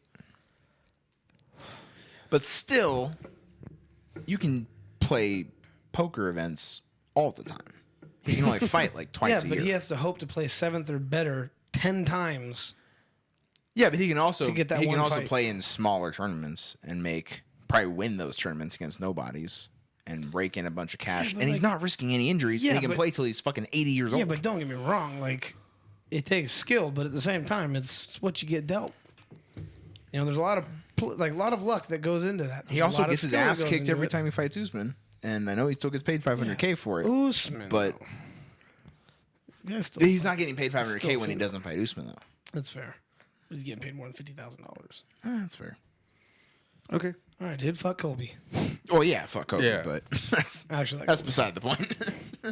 All right, jumping over to UFC 277. Boo? No, not Boo. Sorry. We all took Blood Diamond. No, he lost. Sorry, my bad. Was this 276? 277. 277. Oh fuck. Yeah, so in the early prelims, the only fight we talked about was Orion Kasi versus Blood Diamond. Blood Diamond lost. So Didn't they have the double spinning back fist in that fight, or was that a different fight? This one was by unanimous decision. I know, but there was a double spinning back fist at some point. Oh, I don't know. I didn't see that. Oh, it was electric. I saw some double spinning back fist where they both landed at the same time. It didn't knock anybody out, but it was Yeah, but still, pretty the chances fucking of cool. that happening is crazy. Okay. Other than that, nothing too crazy. Drew Dober, TKO, Rafael Alves in the third round. Good for you, Chad, with 1D. But jumping into the main card, kicking it off, I went 4-1. Logan went 4-1. Tim went 3-2 for the main card. But he knew what the outcome was going to be, so he was 4-1 too. It was still 4-1 at the end of that fight. Okay, kicking off with the first one for light heavyweight, Magomed, and they're all coming out of Dagestan. They're going to be getting somebody in like every fucking weight division. They're waiting for heavyweight. Yeah, because they have a Russian that is disgusting, but he's not from there, so he's a fake Russian in their eyes. But Magomed versus Anthony Smith. In the first round, Anthony Smith breaks his ankle and still finished the round and fought another 3 minutes and 9 seconds. I wish he didn't wear What a glasses. fucking animal. I wish he didn't wear glasses to the octagon because it makes him look like a bitch. Logan goes, I should have fucking bet on this fight. I should have taken whoever's fighting this guy because he looks like a little bitch. Because he was wearing glasses. I was like, he's fighting Magomed. And he goes, I did bet on this. Yeah, fuck that guy. He's a little bitch. But yeah, and I mean, dude, Anthony Smith, I mean, he's not a bitch, though. Tough as nails, I'll dude. take my words back. Not yeah, a bitch. tough as nails. Not an amazing fighter, but No, also yeah. broke his leg in the first round. He's a so, veteran. like, He's good. I mean, he's decent. I think he was ranked 5th or something like that, Yeah. 5th or 6th. 5th. And Magomed was like 4 or 3. I mean, yeah, dude, Magomed just pretty much had his way with him. He won the first round for sure, and then the second round just finished him off. But again, he had a fucking broken ankle. yeah, So, it's fair. absolutely nuts. Anthony Smith getting surgery on that. So we all went 1-0 right there. Alexandre Pantoja against Alex Perez. Wow. That was one of the most exciting first 5 seconds of a fight I've ever seen. They literally both just sprinted at each other and started swinging haymakers. It did not take long for Alexandre to catch Alex and then jump onto his back and get him in a standing neck crank. I was very confused because I was like, that was not underneath his chin. And then they showed the replay. And no, yeah, he was just fucking cranking the shit out of his jaw. I don't know if you guys have ever had like a neck crank against you. It Bringing hurts. on the daily. Yeah, it hurts so bad. It feels like your jaw's about to shatter. And so Alex, yeah, just tapped out. I mean, I was surprised. It was a minute 31 in. But like I said, Alexandre, he's a fucking little phenom. So I was very excited to see him win that fight. Going over now to next fight, heavyweight. We got Derek Lewis versus Sergey. I mean, yeah, this went how it should have. Debatably an early stoppage. Debatably, but But if it wasn't stopped, Sergey still would have just laid down the fucking power. The only thing is that it would have given Derek that one chance for that fucking Hail Mary haymaker yeah. to catch him, but Derek Lewis was fucked. You can make that argument for any Derek Lewis fight that ends by stoppage. Yes. It's like, well, if you let it go on 5 seconds longer, maybe he would have caught him with an uppercut from hell. And it's like, okay, he could have, but realistically, what were the chances of that happening? Exactly. If he hadn't have stopped it, I'm sure Sergey would have just kept pounding him and he probably would have actually gotten Yeah, knocked because out. Derek was still in a very vulnerable spot. So it is what it is, but it took 55 seconds for Sergey to finish him. And Sergey, he's looking so fucking nasty, dude. That was a very dynamite performance. Now I think he's 16-1. Yeah, he's moving 5th in the rankings. 16-1 with 13 of those being knockouts. Jesus. But he has a 100% finishing rate in the UFC other of his wins. Yeah. He did lose to Overeem. But So we have UFC heavyweight wise, because obviously this was a big fight as far as who's contending. Obviously Sergey is one of the next up. We have Gone into Ivasa coming up. That's on a fight night, by the way. Yeah, it's that's not a pay-per-view. ridiculous. There are some fight But nights. it's headlining the fight I know, night. but there are some fight nights that there's probably like 4 or 5 fight nights in the next 2 months, going back from like the Patty and Molly card. There's like 4 or 5 fight nights that are better than UFC 278 or 279. I would. 279. Yeah. Sorry, I misspoke. Because 279 It's as just of the right now Kamzat. has Kamzat. So it's like, yeah, I would rather watch the Patty and Molly card. I'd rather watch the card that has Gone into Ivasa as the main event. Regardless, that's the next one. And then Sergey's at 5. If he gets like a Miocic, He won't. He'll get blades, or he'll get he'll get the loser since the fight is so close, or he's gonna get the loser of Gane and Tuivasa. So he's going to get Tuivasa, who's going to drop down the rankings, and then he'll get a guy that's beneath him. Yeah, but he won't drop too far because he's gonna be losing to the number one contender. Yeah, it depends on how bad he loses. If it's a quick knockout, probably not too far because like okay, it's a knockout unless it's really bad and it looks bad the whole fight. But if it's like the fight we're gonna talk about is the main event, if it's like a 50-43, like he's gonna drop significantly. Yeah, because Cyril Gane definitely has the advantage when it comes down to the ground. He's game. like minus 1,200. But dude. No, he's not. Yeah, I'm pretty sure he's like minus 1,200. Gone? I'm pretty sure. I'll look it up. Put a link in on I'm Tuivasa. throwing 20 on Tuivasa. He has the Derek Lewis knockout. Sorry, power. minus 550. That's such a big difference. But still, what's Tuivasa plus what? He is plus 400. Yeah, I'll throw a link. I think it was the Khamzat fight. Khamzat's like minus 11 versus Diaz. Yeah. But yeah, no. So I mean, Yeah, I 11. think Sergey is either going to get blades or he's going to get the loser of the Gane and Tuivasa fight. That's my guess because I think they're Whoever's saving higher, Miocic. probably. Yeah, I think they're going to save Miocic for either John Jones or Ngannou rematch. John Jones is going to is be not 50 coming when he back. fights next. He's not coming back. He's going to be 50 when he There's been fights rumors. next. There keeps There's been being rumors for 2 years. Are you guys talking about the Moreno and Kai France? Yeah, so Brandon Moreno, Kai Kara France, electric fight. I felt like the first 2 rounds, Kai Kara France was very afraid of Brandon Moreno's just willingness to just like go at him. Because Kai Kara looked like he just was continually backpedaling and not like really trying to fight. And then round 3, I felt like it got really interesting for a while there. And then obviously it didn't work out for Kai Kara, but I don't know. I felt like for a lot of the fight, Kai Kara wasn't doing that well. No, he wasn't. And then he turned it on, and then you saw the gash on Brandon Moreno's eye, and it was like, oh man. And maybe then, it's turning around. yes. And then Brandon Moreno did his thing, and we all talked about it. We were all like, this fight could go either way. We wanted Kai Kara France to win just for a shakeup in this flyweight division. Yeah. But we understood that what Brandon Moreno brings to the table, and he's a former champion, and so. And every single fight that he's had with Figueiredo has been phenomenal. And each fight could have gone either way. Obviously, first one a draw, and then both of the next 2 for Figueiredo. But it's like, No, it was... oh, it was Moreno then Figueiredo. Sorry. yeah. And No, Moreno, then Figueiredo took it back. My bad. Sorry. Yeah. So that's why there has to be a 4th fight.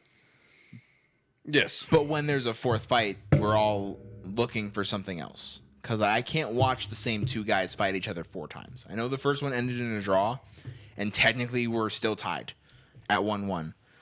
But realistically, I don't want to see the same 2 guys fight for the same belt 4 times. Well, see, here's my thing. I'm fine with him fighting again after this. Like, Brandon Moreno got the belt. Now Figueiredo has to go get it back again. And after that, then, like, it's just...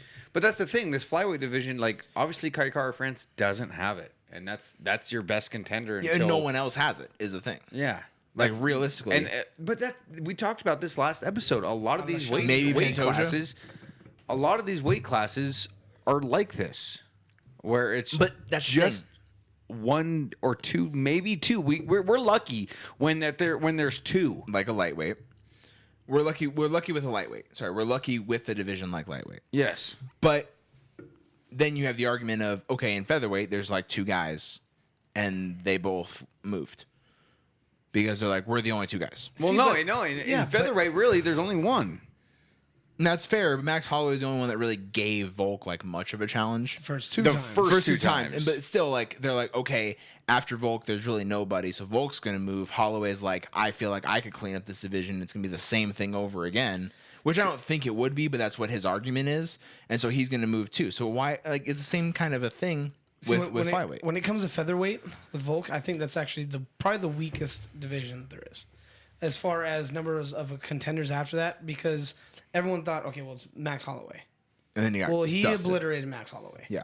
And he beat the fuck out of Ortega. Yeah, he almost got caught in the 3rd round, but that's it. That happens in fighting, though. But like flyweight, it's just so hard to fucking say anything because the last 3 title fights have been Figueiredo and Moreno. But that's what I was You saying know? when you were in the bathroom. But those 3 title fights were amazing. No, so they were. So the first one was fight of the fucking year. And then the second one, Moreno choked him out in like the second. And then the third one, it was a great fight where Figueiredo ended up taking back the belt. But, like, we don't know how Kai Kara would do against Figueiredo. We don't know how Alexandre Pantoja would do against Figueiredo. I know everyone fights differently. I'm excited for Pantoja to see his come up. And he's probably going to get Kai Kara France next. And then after that, then Pantoja will get a title fight against whoever wins Moreno versus Figueiredo. I would agree. That's what will happen. See, okay, so I don't know what you guys talked about. So with the flyweight fight with Moreno and Kai Kara France, Moreno won the first round, in my opinion. The second round, I still think Moreno won it. But once we got into the third round, It got really interesting there for a while. Kai Kara had that whole third round. Yes. In my opinion, he was dominating in almost every aspect of it, and then just got caught with that fucking kick, and then dropped him, and boom, done.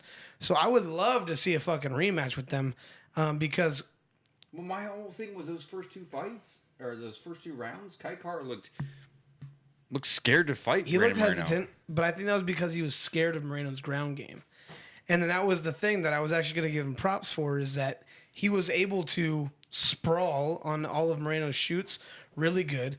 But another thing is that Moreno wasn't shooting that much. He was trying to stand and bang with Kai Kara. Only took 3 takedown attempts. Yeah, so it's like, and it was a really fun fight, and I really wanted to see it go longer, but Kai Kara was winning that third round, and he got caught with the body. So it's just very interesting. I don't know. I think that the top, champion plus the top 3 are really, honestly good, and I would just love to see Figueiredo fight somebody other than Moreno. Because he hasn't fought anybody other than Moreno in the last 2.5 years. Yeah, so I guess what we're all hoping for then is that Moreno wins again, but then instead of it being Figueiredo Moreno Probably Pantoja. against Figueiredo, No. So we talked about this just a second Pantoja ago. will fight Kai Kara. Pantoja will fight Kai Kara France, and then whoever wins that fight gets the winner of Gets gets Figueiredo. the championship winner of Moreno versus Figueiredo. If Figueiredo wins again, it's got to be kind of over, right? Between him and Moreno? Yeah. Moreno's got to move divisions. Or if Figueiredo wins and then wins against the winner of Kai Kara France and Pantoja, then he's got to win. He's got to move, right? I mean, yeah. Probably fight like Aljo. Or if Aljo loses, Well, if Aljo loses, it's probably a rematch. I don't know, but Figueiredo seems like the type that would just sit there and just keep winning. I'm sure he will. Yeah, I don't know, but I'm saying I don't think be he's fair, the type to jump. To be fair, he also hasn't been like dominating the division No, against every he hasn't. contender. That's So what he I'm can't. saying. He really probably shouldn't move yet. Yeah. Guy like Volk should because he's been dominating every. Nobody in contender. the flyweight should technically move yet because you have Moreno and Figueiredo. I know Not there's yet. only 2 of them. Not yet. There's gotta- a couple like, fights. it's that only you You gotta been play start out. those two. cycling through the thing like Volk did again, and like Yeah. Usman's doing, Yeah. Izzy's doing, before you start thinking about moving up division. That's fair. That's fair. Where it's like I'm just I like agree literally with you. kicking these guys' Yeah. ass. Yeah, so It's I like agree Dave with Few. you. again. If Moreno loses again, or whatever, if he wins against, because Pantoja and Kai Kara France, it's if he loses to Figueiredo, then it's like all right, it's time That was to a weird time to thing move about on, Conor McGregor when he took 2 belts. It's not like he cycled through the division. He won his belt. He defended it once or twice, and then was like, "I'm going to go fight for the other But belt." it was- and then he took it. Yeah, I mean, and it worked out, and he held 2 belts. But Izzy like, tried to do the same thing, failed miserably. yeah, but no, that's all on Izzy. He didn't try to get He didn't shot. try, Wait, but I think Connor could have stayed at his same weight and moved Yeah. up, and then tried to take the belt. But I bet that didn't work out for him. I If he think didn't, it's just because of the star power too. Like Figueiredo is nowhere in the ballpark of McGregor as far as star power, so it's like we can justify him moving classes after. Conor McGregor could have won the belt and then been like, "All right, I'm moving weight classes," and they would have been like, "That's fine." No, yeah, 100%. Just because he had the hype behind him too, Yeah. and the fashion of his fighting style. That's what I'm saying. I hate that Conor McGregor turned into the enemy for me, because dude, he was the most electric. He was fighter on to top of the watch. fucking world. Him in the bantamweight division was disgusting. When he took the belt from Jose Aldo, that 8-second knockout, which that's one of my dream fights that I would love to watch, like play back, because I think Jose Aldo would have either beat him or put up a really good fight. But dude, McGregor was just so fun to watch. That's the thing about McGregor, is that he goes, hey, and I mean, hey, maybe he knew it. Maybe he goes, hey, I know I got fucking 4 years of my prime. I'm going to cause as much fucking chaos as I can, accomplish as much as I can, and then if I start to suck, I start to suck. But these other ones are just okay, just sandbagging. Like Izzy, he's okay just winning by technical matches. Every match, yeah. You know, and it just gets boring as shit. Yeah. But okay. All right. No, Juliana Pena versus Amanda Oh, Nunes. shit. My bad. Yeah, but pause on UFC talk really quick. Shout out to Upper Decker for informing us of this about 10 minutes ago. The Dodgers just announced that Vin Scully passed away. Whoa. Wow. I feel like it's an appropriate thing to pause and again kind of talk about. That's another legend. We talked about Bill Russell for a while. Whoa. Same kind of thing with Vin Scully. A legend. Guys at 94. A legend in the commentating game. Retired, a year and a half ago? Yeah, watching Dodger games won't be necessarily the same. Yeah, it wasn't the same after he retired. Like, I know, but when I Knowing watched he's not Dodger even- game, he was watching those Dodgers games and he was there. 67 seasons. He was the voice of the Dodgers. Yep. that's the dream. Like, he absolutely lives. Holy lives shit. his Dodgers are dream. gonna win the World Series. Oh, probably. Oh, shit, huh? They're gonna play Sports behind are that. fixed. They're gonna play behind that. But absolutely, like, legend of the game. Changed commentating. I mean, he's one of those guys like a Bruce Buffer in the UFC, like a John Madden in the NFL, where you just, that's the guy. You get that update. You get it from MLB. I didn't get any ESPN. update. This is all from Upper I Decker. got mine from Bleacher. Bleacher. I need to get Bleacher Report. But They he's give a guy- better- They give better notifications. I get than all my... ESPN. They're the first ones always when I get my They notifications. give way better ones. My one from ESPN right now. Leonard Fournette got Tom Brady a goat cake for his birthday. I don't give a fuck about that. ESPN, are you fucking serious? You get that, but not Vince Scully. But I don't get Vin Scully passing away. Yeah. Thanks for the heads up, Chad. That'll be Thanks for being my everywhere. personal sports. He literally is, yeah. Insider. This is multiple times I've heard Yeah. about it. no, But absolutely. yeah, I mean, Vin Scully, like I said, changed the game for commentating. A guy you look up to, that anyone who's entering sports commentating in any fashion is going to look up to. 100%. Yeah, I don't like the all Dodgers. all the new commentators But that Vin come Scully's up, a like, legend. I mean, they always talk about, like, because like they're in their 30s and 40s when they like start commentating. They always talk about, like, oh yeah, well, like I listen to Vin Scully, commenting Dodger games and blah blah blah blah blah. Yeah. Or even if you didn't listen to those, like, you know who Vin Scully is. You know how much he meant to the entire sport of baseball, not just to the Dodgers, not just to the city of Los Angeles, to the whole sport of baseball. That's what you want to be. A guy Man, that that's wasn't crazy. commentating on national broadcasts every, 3 nights. But Yeah. a guy that still made an impact on probably every MLB fan. Oh, yeah. Like that's a guy you revere and you look up to. So rest in peace to Vin Scully. Yeah, no, for sure, dude. Yeah, I don't really look at my phone when we're doing our podcast and stuff, so I would have never seen that update. So thank you, Chad. Yeah. All right. Juliana Pena versus Amanda Nunes. I was a little bummed. I wanted Juliana Pena to This win. won me money. It did. So congrats to you, Amanda Nunes. I'm just gonna say my words because I'm gonna go check on Bogey, make sure he's not tearing up the house Okay. real quick. But Amanda Nunes absolutely just tore her apart. It was There's bad. a couple of scary moments there for Amanda Nunes. Yeah. But obviously Amanda No, Nunes yeah, got away. no, but there no, was no. a couple of scary moments where it was like an armbar or I thought that armbar in like the third On the round ground, was locked. especially. because yes. Amanda Nunes Multiple had 3 times. knockdowns, and then each time that Amanda Nunes knocked, Those are all in the same round. Juliana Hold on a second. knocked down, and then it almost looked like almost every single time that Julia Pena was on the ground, she would grab Amanda Nunes, and it almost looked like it almost got very scary. For What's she going Amanda for? Nunes. Omoplata? Omoplata. It's pretty much a Kimura, but with only your legs. Okay. Either way, Amanda Nunes, congratulations, you got your belt back. Everyone saw it coming, except for me. I thought maybe Pena would give you a better fight, but you know what? Hats off to Juliana Pena. She did not give up the entire time. She took an absolute fucking beating. Yeah. So good for you, Juliana Pena. But hey, even better for you, Amanda Nunes. You kicked her ass. They're going to probably do a trilogy. 100% they're going to do a trilogy. can give Amanda Nunes a trilogy.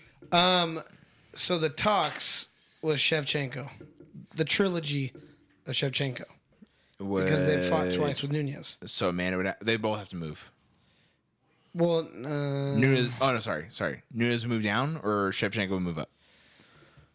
well, it's going to be up to Nunez, I guess, at that point. But I would think it's Shevchenko's gotta Shevchenko move up. moving up. Yeah. Because she's going to be the one that wants to gun for it.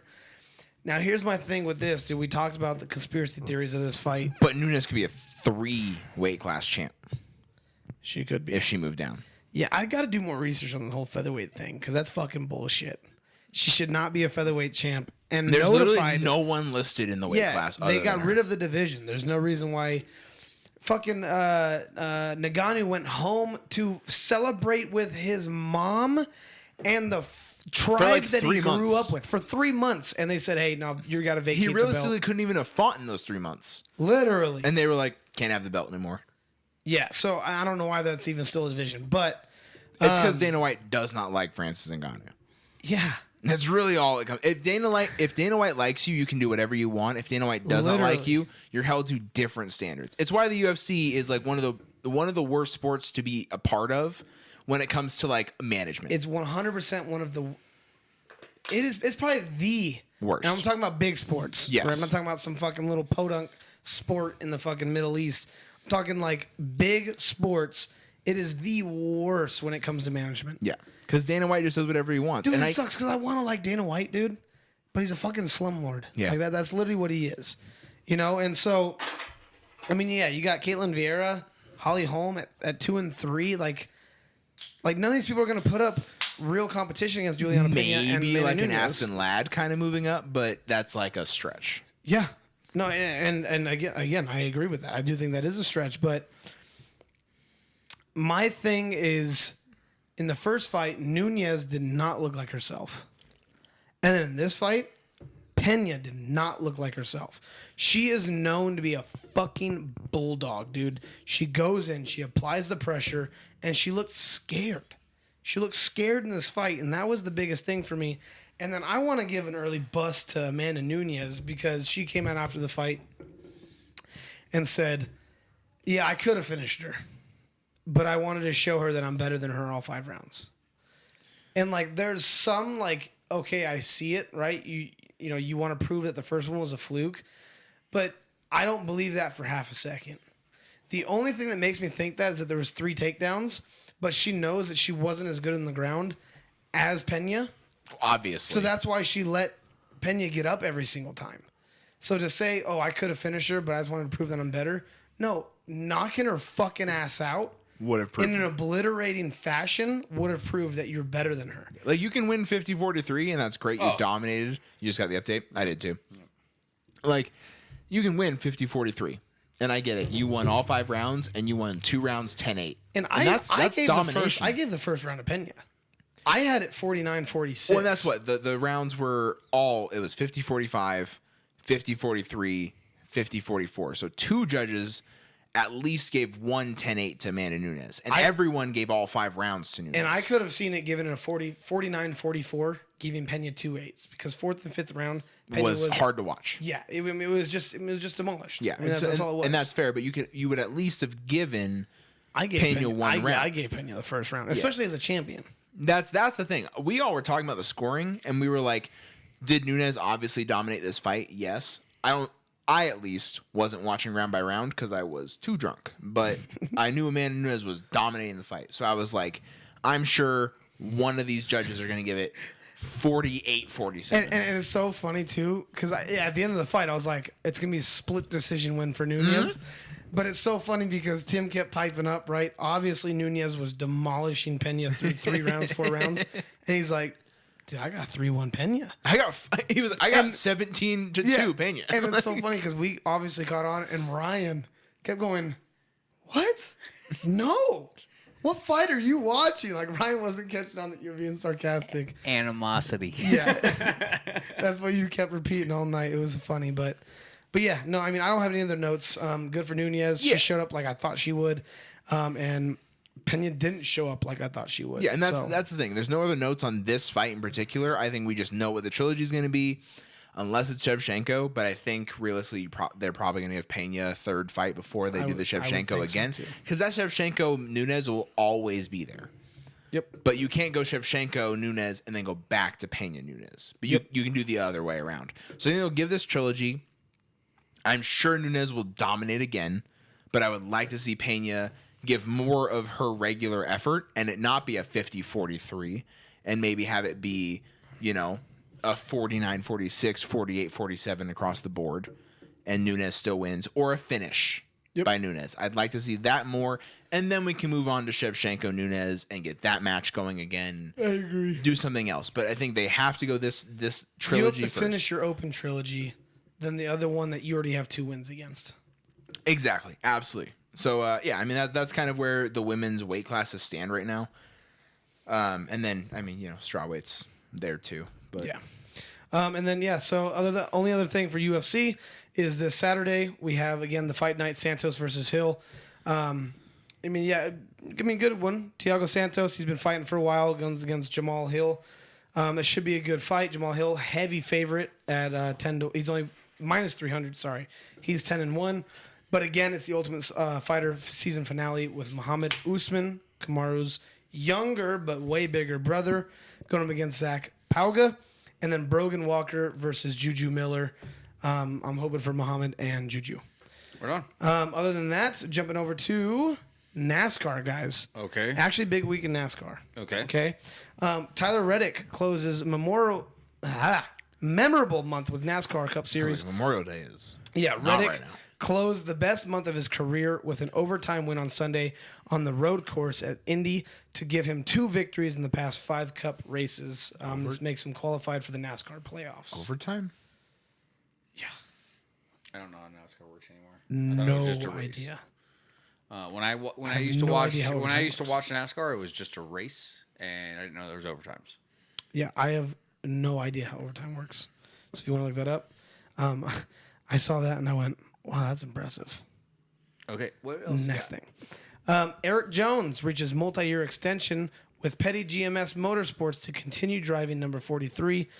He's had 7 top 10 finishes this last season. Hey, good job. Eric Jones. I want an early boom to you.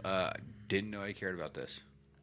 Kyle Sports News, you didn't know you Dude, cared about. that's what I'm saying, dude. Yeah. Grant Effinger wins the NASCAR Truck Series playoff opener in Indianapolis. Didn't know I cared believe about that's this. his first one. Did not Yeah, know. truck NASCAR. Yeah, and NASCAR does I have knew trucks, that is yeah. a thing. I know. Yeah, that's a no, thing. yeah, but It's like a loose definition of trucks, but Yeah, Yeah. they're like it's like a race car with just a bed. Yeah. exactly. And then in the biggest news, Kyle Busch open to a pay cut, options outside NASCAR as he looks into the 2023 seat. Busch, It's like, dude, I want to win something. yeah, Busch he just still, wants to get paid. Yeah. Well, he Busch- said open to a pay cut, so he just Yeah. wants to win something. Busch still doesn't have a contract for next season. His longtime sponsor is pulling out of NASCAR Oh boy. at the end of the season. And if Joe Gibbs Racing, JGR, doesn't find a deep-pocketed replacement for M&M, that's who sponsored Kyle Busch, M&M's, and Mars Inc., Busch will have to find a job somewhere else.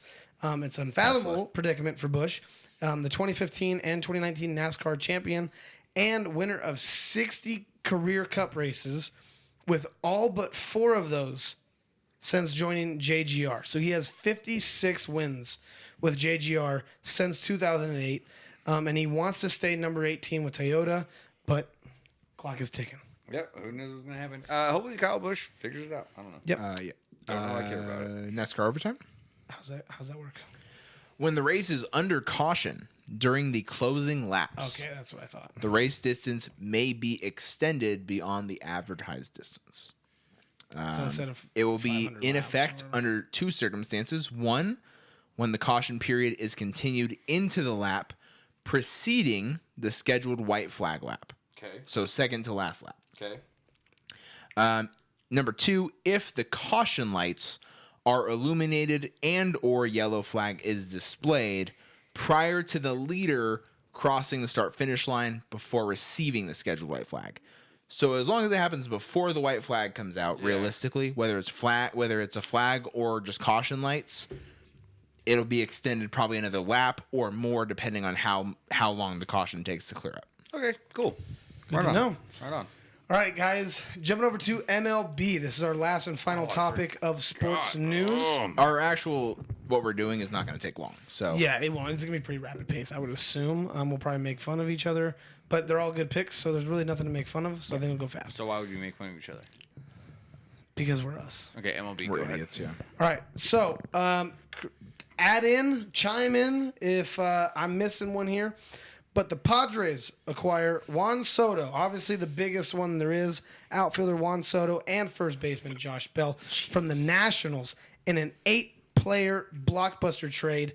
Padres get Juan Soto, Josh Bell. Nationals get Mackenzie Gore, Robert Hassel III, C.J. Abrams, James Wood, Jarlin Susana, and Luke Voigt, which Luke Voigt only got traded because Hosmer had a no trade clause in his contract, and he said, I'm not going to the Nationals. Yeah, you can pick whatever team you want. Yeah, so jumping over to that one, Well, okay.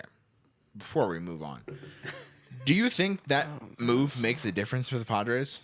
Like, much of a difference? Not right now. That's the thing. I think in the future, having Tatis and Josh Bell and Soto is huge. Yeah, right now. But right No. now, that doesn't make you better than the Dodgers. No. That doesn't make you better than the Yankees. no, but it's a significant improvement to their team. Yeah. I mean, I don't think it's going to, because we're already halfway through the season.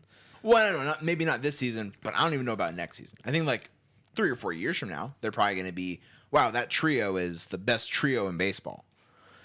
But right now, who knows? I think it's going to make a pretty noticeable difference pretty quick because they also made some other moves. We'll get into those. The Yankees traded Joey Gallo to the Dodgers. Yeah. So Chad texted me about this earlier today, and I was like, he was like, oh, Dodgers are gonna suck, and I was like, I thought he was talking about the Juan Soto trade. So I was like, oh, why? Because Padres got Juan Soto, and Chad was like, no, because you guys got Joey Gallo, and I was like, well, about time he played for a winner. And then he sent me his stats for the season, and I was like, man, he's bad. Yeah. But Yeah, the article said the Yankees sent struggling outfielder Joey Gallo to the but Joey Dodgers. Gallo can fucking rake. Okay. When he gets a hold of a ball, it goes far. Okay. Yes. Now It goes far. When he hits it, now so far. Now hold on, because Chad did send me this. He also from Vegas, so I have a soft spot in my heart for him. So, okay. He was like, Dodgers are screwed. And I said, because of Juan Soto? No, because the Dodgers are the proud owners of Joey Gallo. And I was like, well, now he'll actually play on a winner. He played in the smallest ballpark and still couldn't produce as a left-handed power hitter. Look at his stats while he played for the Yankees. That's fair. Yankee Stadium, And I said, very short anything porch. is better than Max Muncy right now. Because Max Muncy's trash. And then he sent me the stats, and I was like, dude, he's terrible. He's not great. But when he gets hold of a ball, it goes so far. All right, the Phillies got Noah Syndergaard from the Angels. Tough. Yeah, we got almost nothing for him. I didn't see the details on it, but if they were big, I would have seen them. So I'm guessing we got nothing. The Yankees got Harrison Bader from the Cardinals in exchange for Jordan Montgomery. Whit Merrifield headed to the Royals, from the Royals to the Blue Jays. Merrifield was not vaccinated. That's and tough. he had to miss games against Toronto. Why'd you trade for him? But he had said, I don't need to be vaccinated right now, but if something happens to where I have to, then we'll see what happens. Pretty much. We'll see what happens. Yeah, so I'm going to get vaccinated. He's going gonna to have to get he's played. going to get vaccinated. to get paid at all. Yeah, so he's going to get vaccinated. Eric Hosmer, after rejecting the Juan Soto deal, headed to the Red Sox. We need so much help. You guys just beat the Houston Astros back to back. That's pretty good. Okay, and we lost like 6 of the last 8 Yeah, before right after that. the All-Star break, you guys didn't look too tough. Yeah, we looked very bad. We also traded Christian Velasquez. You guys were so good. Got a different catcher. They were You guys are bad. pulling the Then they were Angels. good. Then they were bad. Yeah. Now It's maybe ups they're and good. downs. Yeah, you man. guys pulling the Angels. Well, this is not how you win World Series, the though. Angels You were don't really win good, World and now Series you by guys are being up bad. and down. Yeah, they You guys spiked. committing to sucking. You guys got so good, and then now you guys just keep. Yeah, but now they're going. But back now up. we're going. Angels up were and like down. at the Okay, top of the mountain, and wouldn't- then you guys I wouldn't like call a 2-win streak going back up. you guys. You gotta start somewhere. No, It's here's still the down. thing. Here's the You gotta thing. start though. somewhere. The Angels were at the top of the mountain, and then you guys have not stopped descending. No, yeah, we lost 15 straight, like 1-2, lost 4 again, 1-1, lost 5 again. I don't want to talk about it. We're up and down, and I think Hosmer helps, and I think we traded Christian Velasquez, which I don't It's know a great about. deal for you guys. I don't know. I don't know anything that's happened. When it comes to baseball trades, I don't know anything that's happening because minor leaguers in baseball I have no fucking clue. Cow. That's why it's funny. Yeah, I know exactly. So I'm like, yeah, we traded Christian Velasquez there you and we are, got some buddy. minor leaguers, and that's buddy. solid. But I don't think that helps us right now. And this is a team that like is trying to put themselves in position to contend right now. Yeah. So I'm like, getting some minor leaguers is great, but also the Red Sox just historically don't commit to star players. So having a bunch of minor leaguers, I don't really know if that makes a difference. If we're just going to be mediocre every year. Getting rid of Christian Velasquez, we get a different catcher from the White Sox. Sure, solid. We get Eric Hosmer, we get Tommy Pham, making some moves that I don't know how much it realistically moves the needle for us. As far as being a contender against the Yankees in our own division, against like the Blue Jays, and then long term against teams like the Dodgers and the Padres and so forth. Yeah, no, I agree. The Phillies get outfielder Brandon Marsh from the Angels, as well as David Robertson, reliever for the Cubs. The Padres, after Landon Soto, get Brandon Drury from the Reds, who has 20 home runs this season so far. The Mets get Darren Roof from the Giants. Rough. Yeah. Rough. Should be two Fs, but whatever. The Twins acquired all-star closer Jorge Lopez Is from there the the Orioles. two dots above the U? It's German. You should know that. This doesn't show it. Okay, yeah, then it's rough. Yep, just rough. Yeah, dude. Rough. Kyle, I thought you were German. I mean, yeah, I am. Yeah, so you Born and should raised know. in L.A. Yeah, so you should have known that Not wasn't from roof. Germany. Really? Yeah, I'm not from France, but I can Really? say French last names. Sam. Nope. No. No, you can't. Kyle, you can't say English last names. Amanda was making fun of me when I got the Magomed one, and then I said Anthony. Yeah. Yeah, she made fun of me that when I got home. Also, the Twins acquired all-star closer Jorge Lopez from the Orioles and righty Tim. I'm surprised you can say your last name. That was dumb. That was dumb. That was boo. Also, Angels announced that they will be keeping Otani. They will Sure, not be trading did they him. have a choice? Like, Yeah, I think they should have traded him. what? Sure. Because But like, he's- what were the he's- offers he's they were going- realistically getting? So I didn't see any details, but it said Yank. I didn't see any details. But the Yankees were interested. That's what you're going to say? No. He's gonna say there were proposed trades. Reports said that Yankees offered a substantial trade for him, but they didn't release. What the does that details. mean? Like 4 minor leaguers? Obviously, it's a big trade. It's not Aaron Judge. No Giancarlo. No, It's like we won't they be able probably to offered afford Joey Gallo.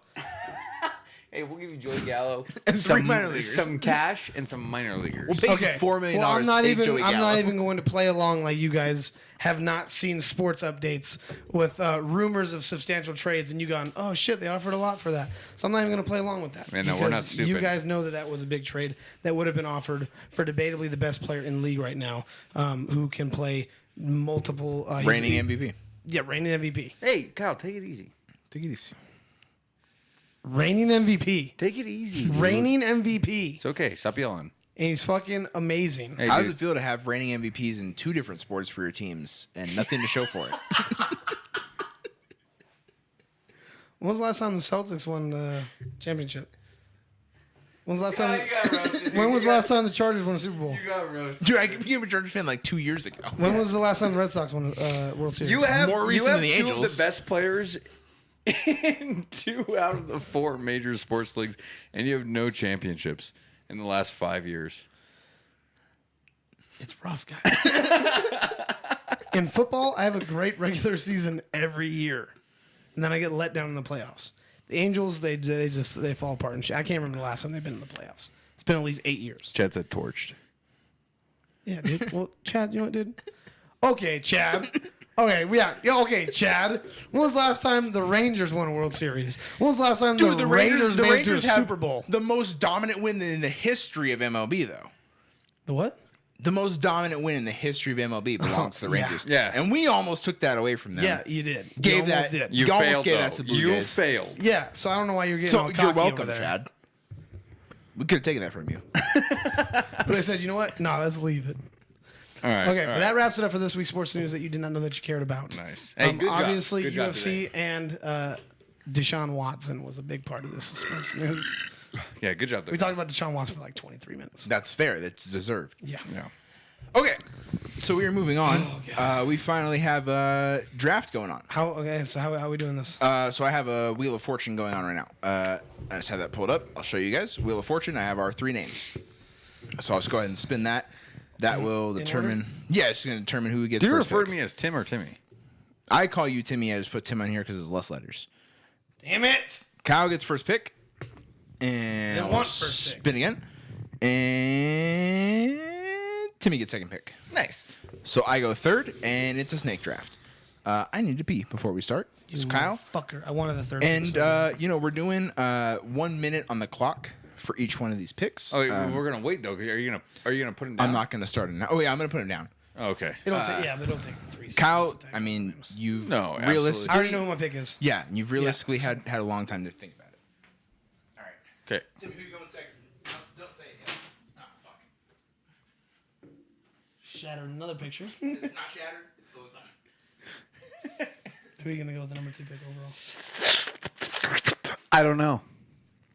I'll tell you who I'm picking. Yeah. What? Aaron Rodgers? Read me like a book. Read me like a book. I don't know, dude. I got a lot of options here, dude. I got my notes here. I got my. You're probably going fucking Stafford. No. I think I can wait on Stafford. Nah, he's going definitely first round. If I don't get him, Logan is. There's fucking 3 of. No, Logan's going with fucking his QB. That's the fucking thing about this whole thing. It's just like our QBs. So I started putting like notes down for our QBs, and I just erased them all. And I was like, well, because I got Matthew Stafford as my number 1 QB, 100%. You know what I mean? I have a number 2 just in case for some reason if you and Logan fuck me.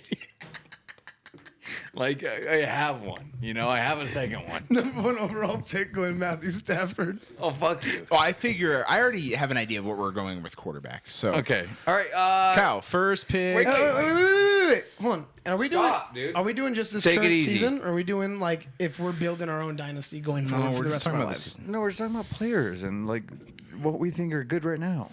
Like your It's players. for this year. Okay. Just pick a guy. I thought we were like trying to build our own. Yeah, like- take it easy. Well, this isn't going to carry. Franchise. It's not like a. Well, I know it's not gonna carry over next year. I thought it was like who would you build a team with? No, take it easy. That's what I thought. Take it it was. easy. Take it easy. All right, Kyle, first pick overall. Devontae Adams. Okay, so Kyle goes Devontae Adams, number 1 overall. Timmy on the clock. Jonathan Taylor. Jonathan Taylor. All right. Timmy goes Jonathan Taylor, number 2 overall. Oop. All right. With third pick, I'm going to go Derrick Henry. And with my 4th pick, I'm going to go... Go Aaron Rodgers, please. I'm going to go Tyreek Hill. Ooh. Okay. Okay. So, Timmy, back to you for the next pick. Okay. I will go ahead and draft Cooper Kupp. That's fair. Okay. Kyle. Okay. With my second round pick, I'm going to go with DeAndre Hopkins. Interesting. Very interesting. DeAndre Hopkins goes next. Kyle, your next pick. My third pick is going to be Travis Kelce. Solid pick. Okay. Travis Kelce goes next. Timmy, who is your next pick in the 3rd round? Jamar Chase. Jamar Chase. Okay, Jamar Chase goes next. Well, you're just putting down names. No, I have other sheets on this spreadsheet. Okay. My next pick is going to be.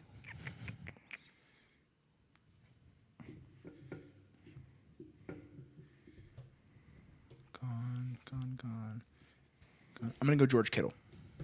Okay. My next pick. Oh, that's the wrong one. I am here, George Kittle. Okay. My next pick, 4th round, I am going Trent Williams. Good. Damn it. Fucking damn it, Logan. Okay. Timmy, next pick. David Okay. Bakhtiari. Okay. Kyle. I'm going to go with Tristan Wirfs from the Bucks. Okay. Next pick. I'll go Debo Samuel. Okay. Timmy, next pick. Quentin Nelson. Guard. Fuck, that was my next pick. Ignore that. That was just a minute. Yeah, that was a minute. We've gone like Yeah, 7 we are picks. fucking So, flying right now. yeah, so Quentin Nelson goes This is next. fun though. I like it. I like it. All right, my next pick is going to be Tim is going Jared Goof first pick. Fuck you, Jared Chad. Goof. Fuck you, Chad. You can suck my wiener. My next pick. I'm going to go Stephon Diggs.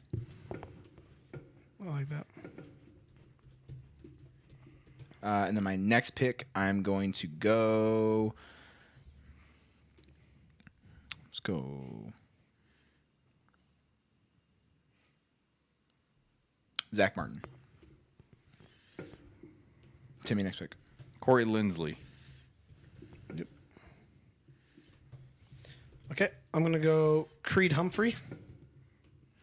You guys Chiefs. could have taken him, and you didn't in the actual draft. Yeah, thanks, bud. We also traded Corey Lindsley to the Chargers, so Thank you. double fucked. Okay.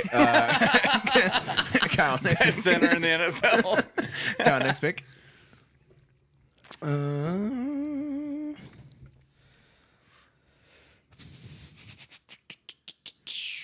I'll go with Joel Bitonio. Antonio. Okay. Timmy, next pick. What do I have? I have one running back. You have a running back, 2 wide receivers, and I have a tackle, guard, and center. yep. Right? So I need another tackle. I need another guard. You need and then whatever you want to fill out for skill positions Okay. and a quarterback. I will go hopefully. with.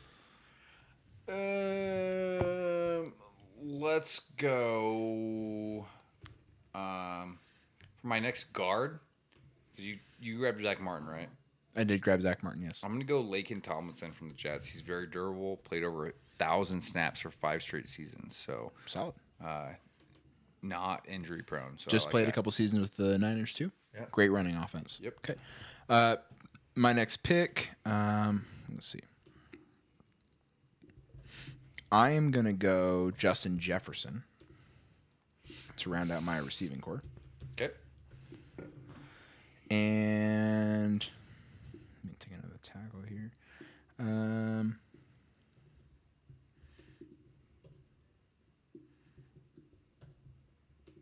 Tackle guard. I'm gonna go Tyron Smith. Okay. Timmy, back to you. You have Obviously, I your need a quarterback, tackle, right? you need a tackle as far as offensive line goes. And a tight end. Tight end, yeah, you can take wide receiver, running back between the two. I'll show some love to Tanner Hare, very young guy. I'll go Penei Sewell. I was gonna go with Rayshawn Slater, but We always love either of those picks. Either at least. Kyle, next pick. Next 2 picks. Rayshawn Slater and Shaq Mason. At guard. Yeah, left guard. Okay. Timmy, next pick. T.J. Hawkinson. Okay. My next pick. I'm gonna Really? I love TJ, man. I had him on fantasy last year. He did great. He's a great tight end. He gets very overlooked. Okay, I'm going to round out my offensive line here. I'll go Jason Kelsey. And I'm going to go, because I need another tackle, I'm going to go with, oh, no, sorry, I need another guard. No, I need another tackle. No, what do I need? I need another guard. I don't know what I need. I have Tyron Smith and Zach Martin. It's guard and tackle. Okay, I need another guard. I'm going to go Elgton Jenkins from the Packers. Timmy, back to you. Oh, you fucking pick, dude. Okay, I'll go with the backup running back. I'm going to go with Nick Chubb. Okay. So Timmy's got 2 wide receivers and 2 running backs. Okay. Oh, yeah.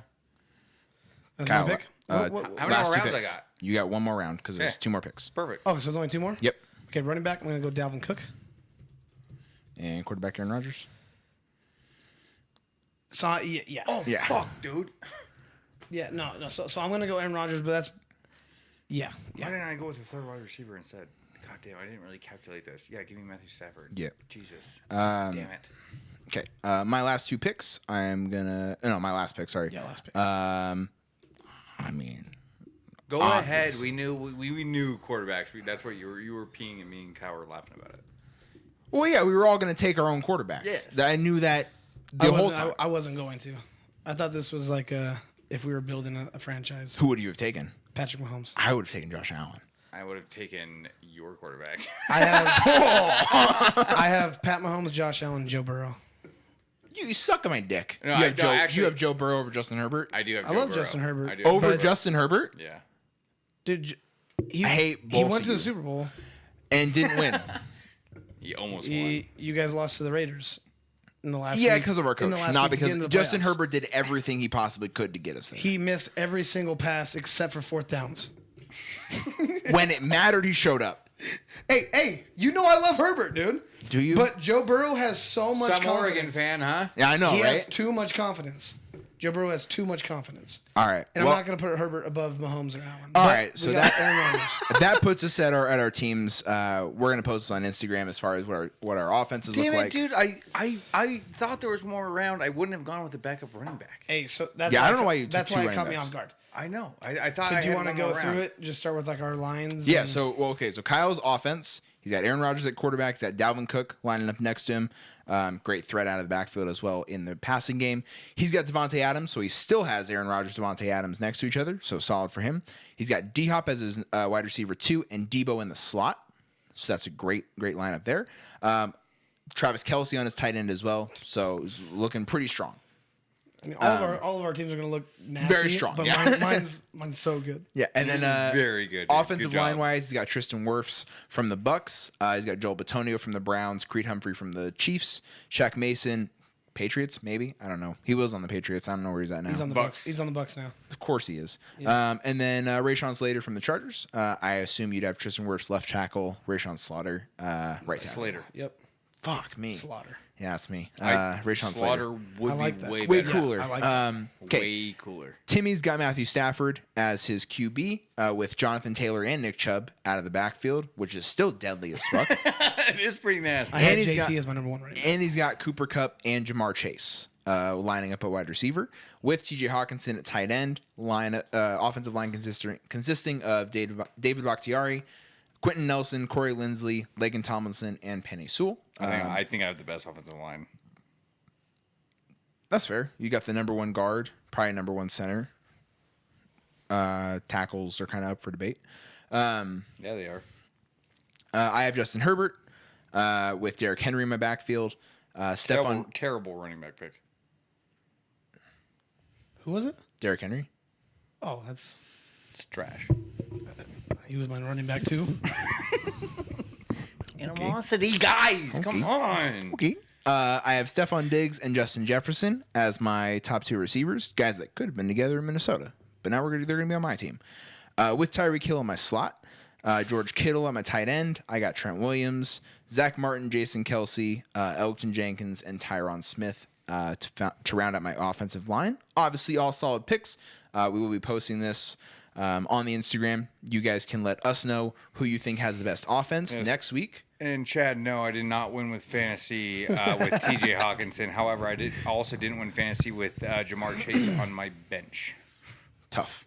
So Well, Tough. that's definitely rough. Yeah, I was very surprised with the TJ pick.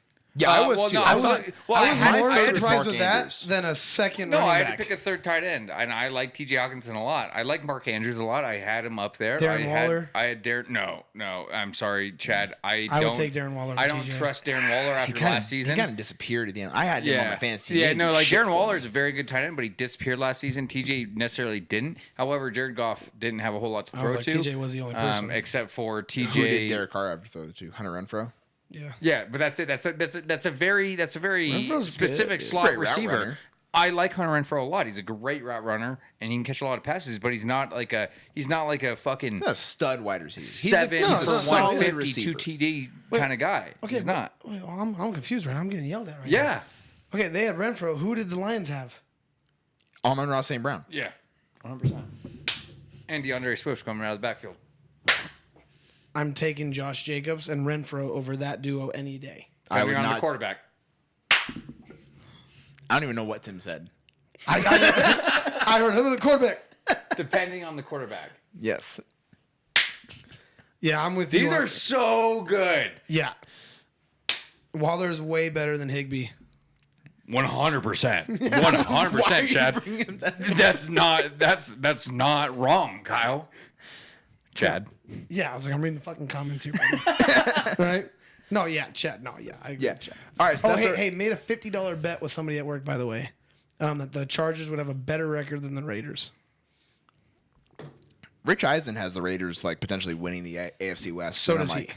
That's So does my coworker. It's interesting because I can understand how like adding Devontae Adams, the Chiefs losing Tyreek Hill, but at the same time I'm like going from Every season, the Raiders are like, this is our year. And they'll start off like 5-0 or 5-1, and then they fall apart in absolute shambles. No, I feel like it's an absolutely different way. I feel like the Raiders always start out like 2-5, and then they finally find their footing, but then it's too late. Well, Chad, you correct us on that. I thought it was the other way around because I know the Chargers usually start off pretty Yeah, shit. and then they Chad, come it's out not like I'm strong. shitting on Darren Waller. Oh, so it's literally like, you are. You're literally Not shitting on. on him. I took T.J. Hawkinson over Darren Waller just to get over it. Yeah, I think So that's our offenses. Next week we will be drafting defenses. Again, I'm scared about that. Again, No, the Raiders start hot, then fall off. Okay, so you're right. Yeah. You're right. Good job. As far as defenses go, again, the offenses, obviously, I didn't tell anybody what the parameters were. I assumed we were all going to pick 5 offensive linemen, and then from there, and a quarterback, I assumed. And then from there, it was kind of up for grabs for the Oh, I didn't other. think it was up for grabs. I thought it was 3 wide receivers, 1 tight end, 1 running back for the average person. And then you surprised me with a second running back. It would have made sense if you took like Debo instead of a running back. Yeah. And you took like 4 wide receivers. I would have been like, That's that why I makes took sense. Debo. That makes sense. But then you took another running back. No, I didn't. I took Dalvin Cook as my running back.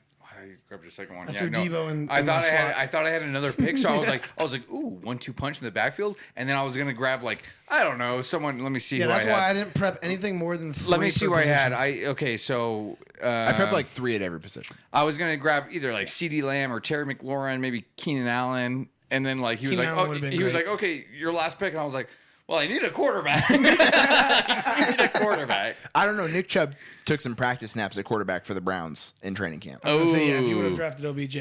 Stanford isn't practicing because his arm is sore from jerking off McVay. That's fair. Who's Maybe Stan- from who's fingering Stanford? Kelly, actually, but Oh no, who's Stannard? Not even Stanford. Who's Stannard? Yeah, that's fair. Chad, I'm not really worried about it, but hey, whatever. so yeah, next week we'll be drafting defenses. Again, no parameters, whatever you want to pick for your defensive lineup, and we'll go from there. If I don't get the first pick, dude, I'm gonna throw my laptop against the wall and walk out. Yeah, whoever gets first pick, obviously. Can take me. Yeah, don't think I'm gonna let him slide to you. No, Yeah. I understand, but No one is. I'm going to walk out if that pinwheel doesn't give I'm me the definitely here's the drafting thing. number 91. Number if if Tim gets number 1, or whoever gets number 1 is obviously taking Aaron Donald. If Tim gets number 2, he's going to take Jalen Ramsey. I'm sure. Oh, that's interesting that you say that. I'm sure. That's interesting you say that. I'm sure. I'm taking T.J. Watt second if I don't get Aaron Donald All right, first. we'll see. TJ Watt, not even 99 overall Madden. So Most underrated. Hey, player in the NFL. if I get number 1 pick and you get number 2, trade. I'll trade you. For what? Kyle's going to run a 10-man in defense. You're going to have a 12-man defense. No. What do you want to trade? I'll pass up Aaron Donald intentionally to let you get him if you pass up one of my choosing. In whatever round I say, hey, pick this person. This sounds like Don't pick this collusion, person. and I will Yeah. not I stand don't for like it. it. Take Aaron Donald first if you get it, bitch. All right, fine, dude. Yeah, if you don't take Aaron Donald, you forfeit the whole thing. Okay, cool. Yeah, I looked up. The, Cool, I'll win the defense. I'm going to make you it fill was out for- your entire roster with undrafted free agents. I was having fun on Pro Football Focus, and so they have like the rankings for everyone. And then I looked up interior defensive linemen, and it had Aaron Donald, and it was like we have his own ranking for Aaron Donald. Yeah, because it's like- he's in his league of his own. It's like in Moneyball. Kyle won't get this reference, but it's like in Moneyball when it's like there's, really good teams, there's bad teams, there's 50 feet of crap, and then there's us. It's like that's the same thing with Aaron Donald. It's like it's Aaron Donald, 50 feet of crap, and then everybody else. Aaron Donald is a different person. It's not like any of those He's a different underneath species. the 50 feet of crap are bad. It's just Aaron Donald is He's that just so good. much better. He's just that good. All right, so that will be next week, obviously, and then we'll go into some quarterback tiers.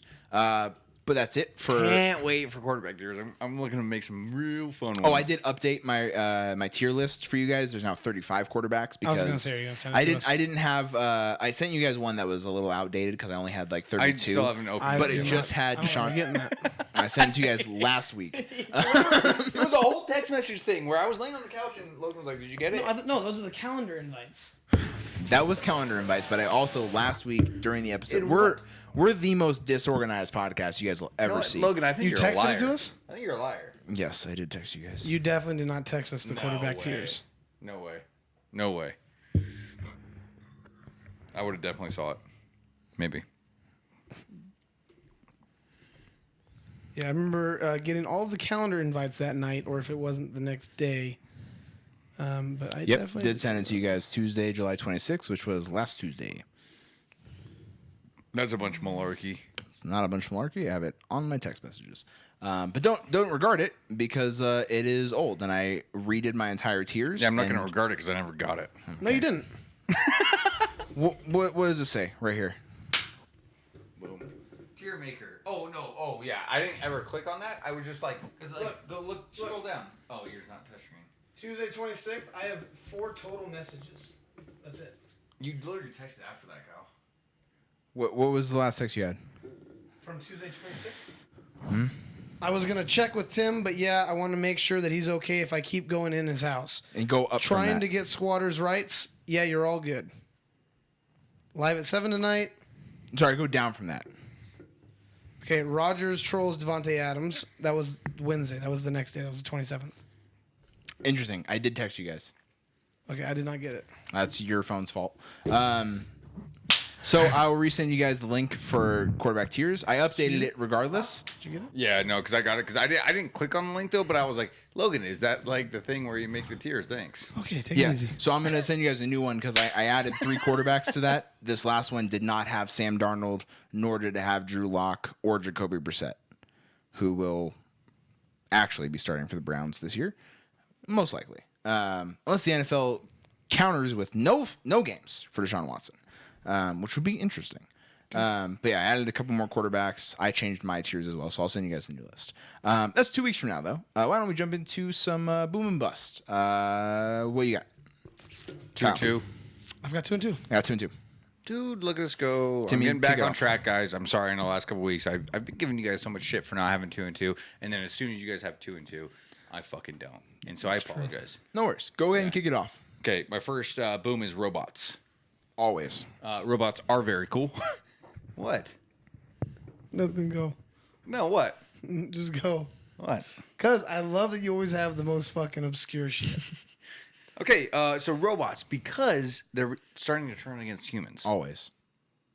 Why is that booming, dude? That's terrifying. No, it's not, dude. As long as you side with iRobot, here we come, dude. Age Yeah. of the robot. That's terrifying. Yeah, no, we don't deserve to live as a people. We're terrible. Robots would run this world so much better than us. 100%. Yes. And you know what? Not just against people, but against kids. Fuck kids. You know what I mean? Chess not robot people. grabs and breaks finger of 7-year-old opponent. I saw that. What do you mean opponent?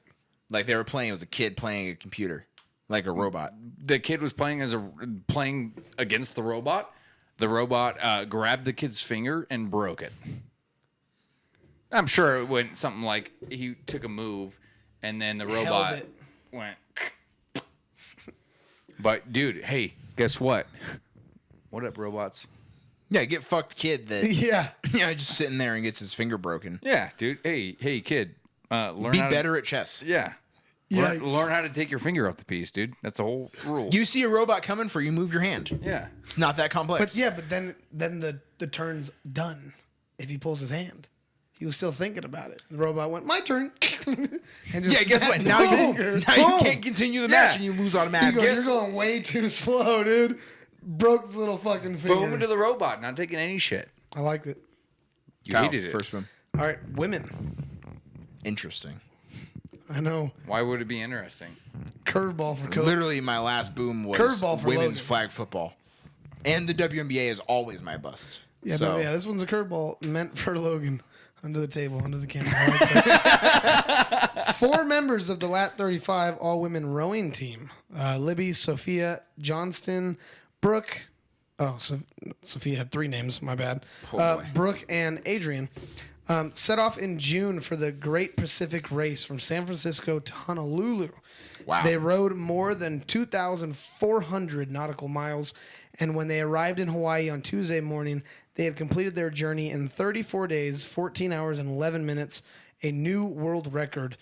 This was the first time the women rowed in the deep ocean. Yeah. And they took turns rowing in pairs every 2-hour shifts.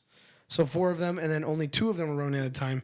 Their meals consisted of prepackaged food, and they dealt with rough seas, high winds, and seasickness. Yeah. Do you think they ever took like? Do you think in that 2-hour break they took a nap, or was it like they all took a nap, or I think all of them took a nap except for 2 of them for 2 hours. So one of them took Well, a no, nap. they So two probably of had a them- sleep 2 of cycle them where took like. naps. So how many of them? well, you were said there? they 4. were rowing in There's cycles 4 of of 2 them. at a time. There's Yeah. 4 people. 4 people. Oh, I only heard their Yeah, names. so okay, that 2 makes of sense. them, 2 of them napped. They woke up, let the The other other 2 ones rowing. nap. That makes and sense. then, like, they ate the prepackaged meal. Man, would a 2-hour nap like every 4 No. hours do that for you? No, No. I couldn't fall asleep on the sea in a Yeah, rowboat. yeah. So my guess is that they did it for like 18 hours, taking And then you're turns, just exhausted all and you pass out. Because like, there's no way. In 34 But if days, all 4 of them took a nap, what's to say they don't wake up 2 hours later, fucking drifted hundreds of miles? yeah. So they fucking powered through that. They had That's to. not what they said they did, though. So they didn't do that. We need to get him on for an interview. Well, and I mean, I'm just saying this. How risky, huh? What if they got 30 eaten by a Yeah, shark? what if they just got 30 fucking, no, what if they just got tipped by a wave? 34 days. That's over a month. That's guaranteed. Quick maths. And each one had their menstrual Logan always cycle. has such good info. That's guaranteed that each one of them had their menstrual cycle, They probably synced up. and they were just bleeding. I'm sure they've been training, so they probably all synced up. Oh, yeah. So probably all in the same one. You think That'd be a rough week. So for 7 days, they yelled at each other. and then but the other that's- 27 days were bliss. Yeah, but that's blood in the ocean. Shark attacks. That's some Dolce and Gabbana. Well, not to if a you don't. shark. Not if you don't throw it overboard. I mean, I guess.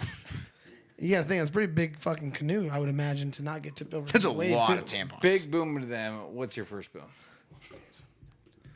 Minimum 28 tampons. Or just diva cups, and then they throw the shot of blood in the Just water. throw it as far as you can away And from they it. just roll. No, because you're rowing farther away, so it's like, They go. yeah, probably. That's gangster, bro. Booming. All right, my first That's boom. the biggest worry. Yeah, is period blood. Yes. Absolutely. Yeah, shark attacks, dude. That would be the only fear that I had doing that would be shark attacks. All right, my first boom. Kyle, I don't know if you have this. It's Reed Detmers. No. Angels pitcher. First pitcher in 7 years with a no-hitter and an immaculate inning in the same season. Angels are back, baby. Sure. Reed Detmers, nine pitches in 1 inning. Fantastic. First pitcher in 7 years, like I said, to do both that and a no-hitter in the same year. So the Angels have something going for them. We'll take it. It's I'm a real big better high than five guy nothing. tonight. If you Yeah. Yeah. Yeah, Normally I'll go. fist bumps with the explosion, but high fives tonight. I'm down for it. I like high fives. Yeah. Timmy, second boom. The Ocho ESPN Fuck yeah, 8 dude. the is Ocho. making the return August 6th. That's Friday. 4 days from now. Which doesn't make any sense. It's not. I thought it was going to be on 8/8. Like it used to be. What's that? 8/8 would be 6th is a Saturday. Sunday. 8th is Monday. Oh, is it? Maybe that's why they it's can't not. do that then. Yeah, maybe They that's gotta do it why. over the weekend. I thought the sixth was a Saturday. Yes. Okay, you're right. Boom. I was wrong. But yeah, ESPN the Ocho coming back. So Always 24 hours of just absolute mayhem. Cornhole and darts and Just like whatever whatever the sports fuck that you don't think you're going to watch. It's on ESPN 2. So Maybe make you'll sure see Daniel Jones, Maybe. professional cornholer. Yeah. But yeah, ESPN 8, the Ocho. It's great. It's coming back. Right on. Absolutely. Kyle, second boom. Yeah, hold on real fast. Money Layer, what's your biggest worry, dude, about rowing for 34 days from San Francisco to Honolulu? If you're going to give a shit about shark attacks. If you think a storm is worse than a shark attack, you're wrong. fucking high, dude. You're fucking high. All right, my second boom is going to be Ric Flair. Woo! 73 years old. He's already retired once. But this is now Pulling his a Brett final Favre. match. And he won it. He won it course last he did. weekend and finished it. They can't make him lose. Yeah, and finished it with the signature figure 4 lock. You just can't write that. Well, I think you can only write that. That was literally written. But yeah, dude, Ric Flair, dude, 73. My dad's like 62 and can't even tie his own shoes. So 73 and getting out there and pulling out the fucking figure 4. I'm 22. I get winded on my walks every morning. Yeah, and this motherfucker is doing woo 18 times that night and probably practicing it even more beforehand. So Ric Flair, booming. Love it. My second boom is going to be Gardner Minshew. I know, living buzz. Gardner Minshew camped outside of a gym. Camped outside of a gym the entire offseason. Pulled up to his gym in an old prison bus. That's what he rented out for the entire offseason. His trainer was confused when a prison bus pulled outside and was honking the horn. But Gardner Minshew slept inside that prison bus, did not leave the gym the entire offseason, prepared to be Jalen Hurts' backup all season. This man is more dedicated than any starter in the NFL, let alone any backup. He committed his entire offseason to being at the gym, ready to go for this regular season. Probably won't make the playoffs, but When he came out in the NFL, like his debut, right, and they were talking about him, and they're like, yeah, he said he doesn't even want to be a quarterback. He wants to be an NFL, like a quarterback coach, right, like coordinator, whatever it was. it's supposed to be in the NFL. He goes, but he got so much hype for the jorts, the hair, And the mullet. yeah, like And the mustache. and the mustache, that he went, oh fuck this, I got to ride this wave, bro. And he is just He's becoming getting paid millions to do it. He's getting paid becoming more. everybody's favorite fucking player. If he's not your favorite player, regardless of who your favorite team is, you're wrong. He I would- should be your favorite player. I would come an obscene amount if he was our backup quarterback. I Absolutely. think Sean McVay could make something of himself. And Matthew Stafford, I love you, what you've done. He's gotten a couple good But if years the left in Rams him. had Gardner Minshew, I could care less if we went 1-16. I don't know if I believe that. You don't believe that. You know why? Because you've never had a losing season. I have. Okay, have you ever gone 1-15 and then next season you go 2-14? No, that's absolutely atrocious. We would never do that. Terrible. But guess what, dude? I stayed there and I would if we had Gardner. If Aaron Rodgers would have retired and we'd have the team we have right now With but Jordan Love? Yeah, you go 2-14. We're going. That's a rough 2-15. season there. Yeah. Yeah, and I don't know how you'd react. I don't know what you would do. We might have Kyle for just 6 get- weeks, and then I would we just would get not mad. know Kyle anymore. Yeah. Yeah. I would just get mad. I'd just give it. I'd get I'm not every saying that you would like every jump week teams would or be anything hard. like that, Oh, but no, I'm yeah, saying that you would like you might stop watching football. Nah. I don't think you wouldn't. stop watching football, but I think it would be love hard. it too Every much. week of the podcast would be difficult for us, I feel like. No, just like Tanner, right? He's like, oh. You'd start smoking hookah? And then he just, yeah, I was going to say, and then he just goes to smoke hookah in the garage. Absolutely obliterated. I wouldn't be that accepting of it yet. dude. That's Yeah. not okay. I wouldn't be that accepting of it yet. Oh, I would still be Logan. infuriated every time we missed a tackle, every time we missed a Jesus, man, pass. you did We it have a to winning him like seasons that. every year, and I still get upset when we miss a tackle or drop a pass. So I would have a lot of rage. All right, I'm going to my first bust. Oh, yeah, sorry. Last bus. First bus. Russia. I'm so confused. Yeah, Russia, always. Always. But Russia says it's losing the war against Ukraine because Ukraine has experimental mutant troops created in secret biolabs. Sure. Just a bunch of Captain Americas, This is literally super soldiers. literally the plot of every fucking movie. So Russia, dude, you're a bust, dude. Watch out for those fucking mutant soldiers, dude. Yeah. All right, my first bust is going to be the Iranian Hulk. Any of you guys have We're heard just sticking with Marvel at this Yeah, point. I don't know if you guys have heard about him. You can Google him if you want. Look at a picture of him. Hulk. Is it just like a ripped Iranian guy? I wouldn't say ripped, just huge. Sajad like Garbi. he's Greeby. he's huge. He's massive. Well, he had his boxing debut. Dude, he like injects oil in his tits. Yes, he has to.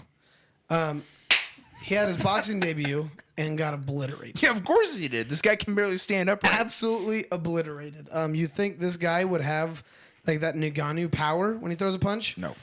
This guy's unbelievably slow. It looked like there was no power in any punch that he threw, and he got absolutely lit up. So, Iranian Hulk, dude, bust to you for trying to look all big, but you're actually a fucking fat pussy. Yeah, it's like everybody that, like, on the internet that's like, I'm just going to do whatever to make myself look jacked. And it's like, that's great. You can't do anything with that, but you look swole. Liver King. You guys know who Liver King is? Yeah. Fake as fuck. Yeah. Came out and in an interview, his abs are implants. Of course they are. Well, no, I thought it was just a lot of ab workouts with steroids. He also makes his kids Actual- eat raw heart of, like, lambs. Well, it's actually supposed to be really good for you, though. There's a lot of. Yeah, there's like supposed to be a lot of nutrients, and liver is king, dude. All right. a liver, but, like, he also has them in, like, hearts and shit. No, yeah, raw bone marrow. Sure. Yeah, dude. Fucking protein powders and everything, but yeah, implants. I've seen a video of him, like, eating a whole ass heart, and then his kids have, like, little chopped up pieces of, like, Yeah, no, meat on their plate. those kids. He's like, they can't eat this. Those kids are But you going, can. are going to grow up to be extremely fucked up. Yeah, I was gonna say they're gonna have a lot of health issues. Yeah, they make his oldest son do TikTok videos, and he's like can barely walk. and out. And I'm like, dude, you look like a fucking toothpick, dude. He's like, please help me. yeah. No. Okay. Anyway, so your first bus. My first bust is gonna be. I have a theme for my bust. First one is gonna be Andrew Mavis, kicker for the Jaguars. Being kicker for the Jaguars, not great for just recent history. In training camp, did get cut recently. They signed a new kicker because he missed 3 kicks in a row and during training camp. One of them did hit former head coach for the Dallas Cowboys, Dave Campo, in the head. He missed so bad he hit a former head coach in the NFL in the head. That's enough to get you cut. Not let alone missing 3 kicks in a row. They were like, "You're so bad. We're signing literally anybody else. Get out of our facility." So bust Andrew Mavis. Big time. Nice. Second bust Timmy. Team Europe, as far as the Ryder Cup goes. Always. So their former captain was Henrik Stenson. He just recently signed with the LIV. Can't play. And guess what? Henrik Stenson just won his very first LIV tournament. Well, good for him. And walked away with a dick load of money.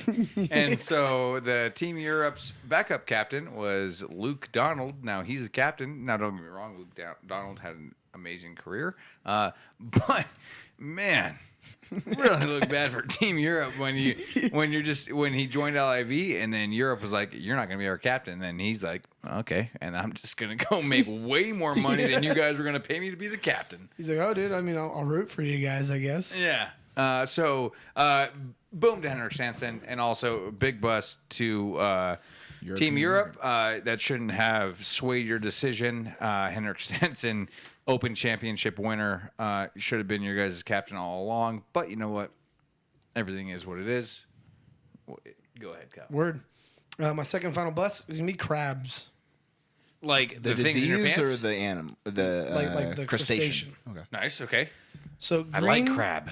Green crabs are the invasive pests that have plagued North America's marine ecosystems for more than 200 years. The New Hampshire distillery is taking on the problem by using them to make green crabs, specifically flavored whiskey.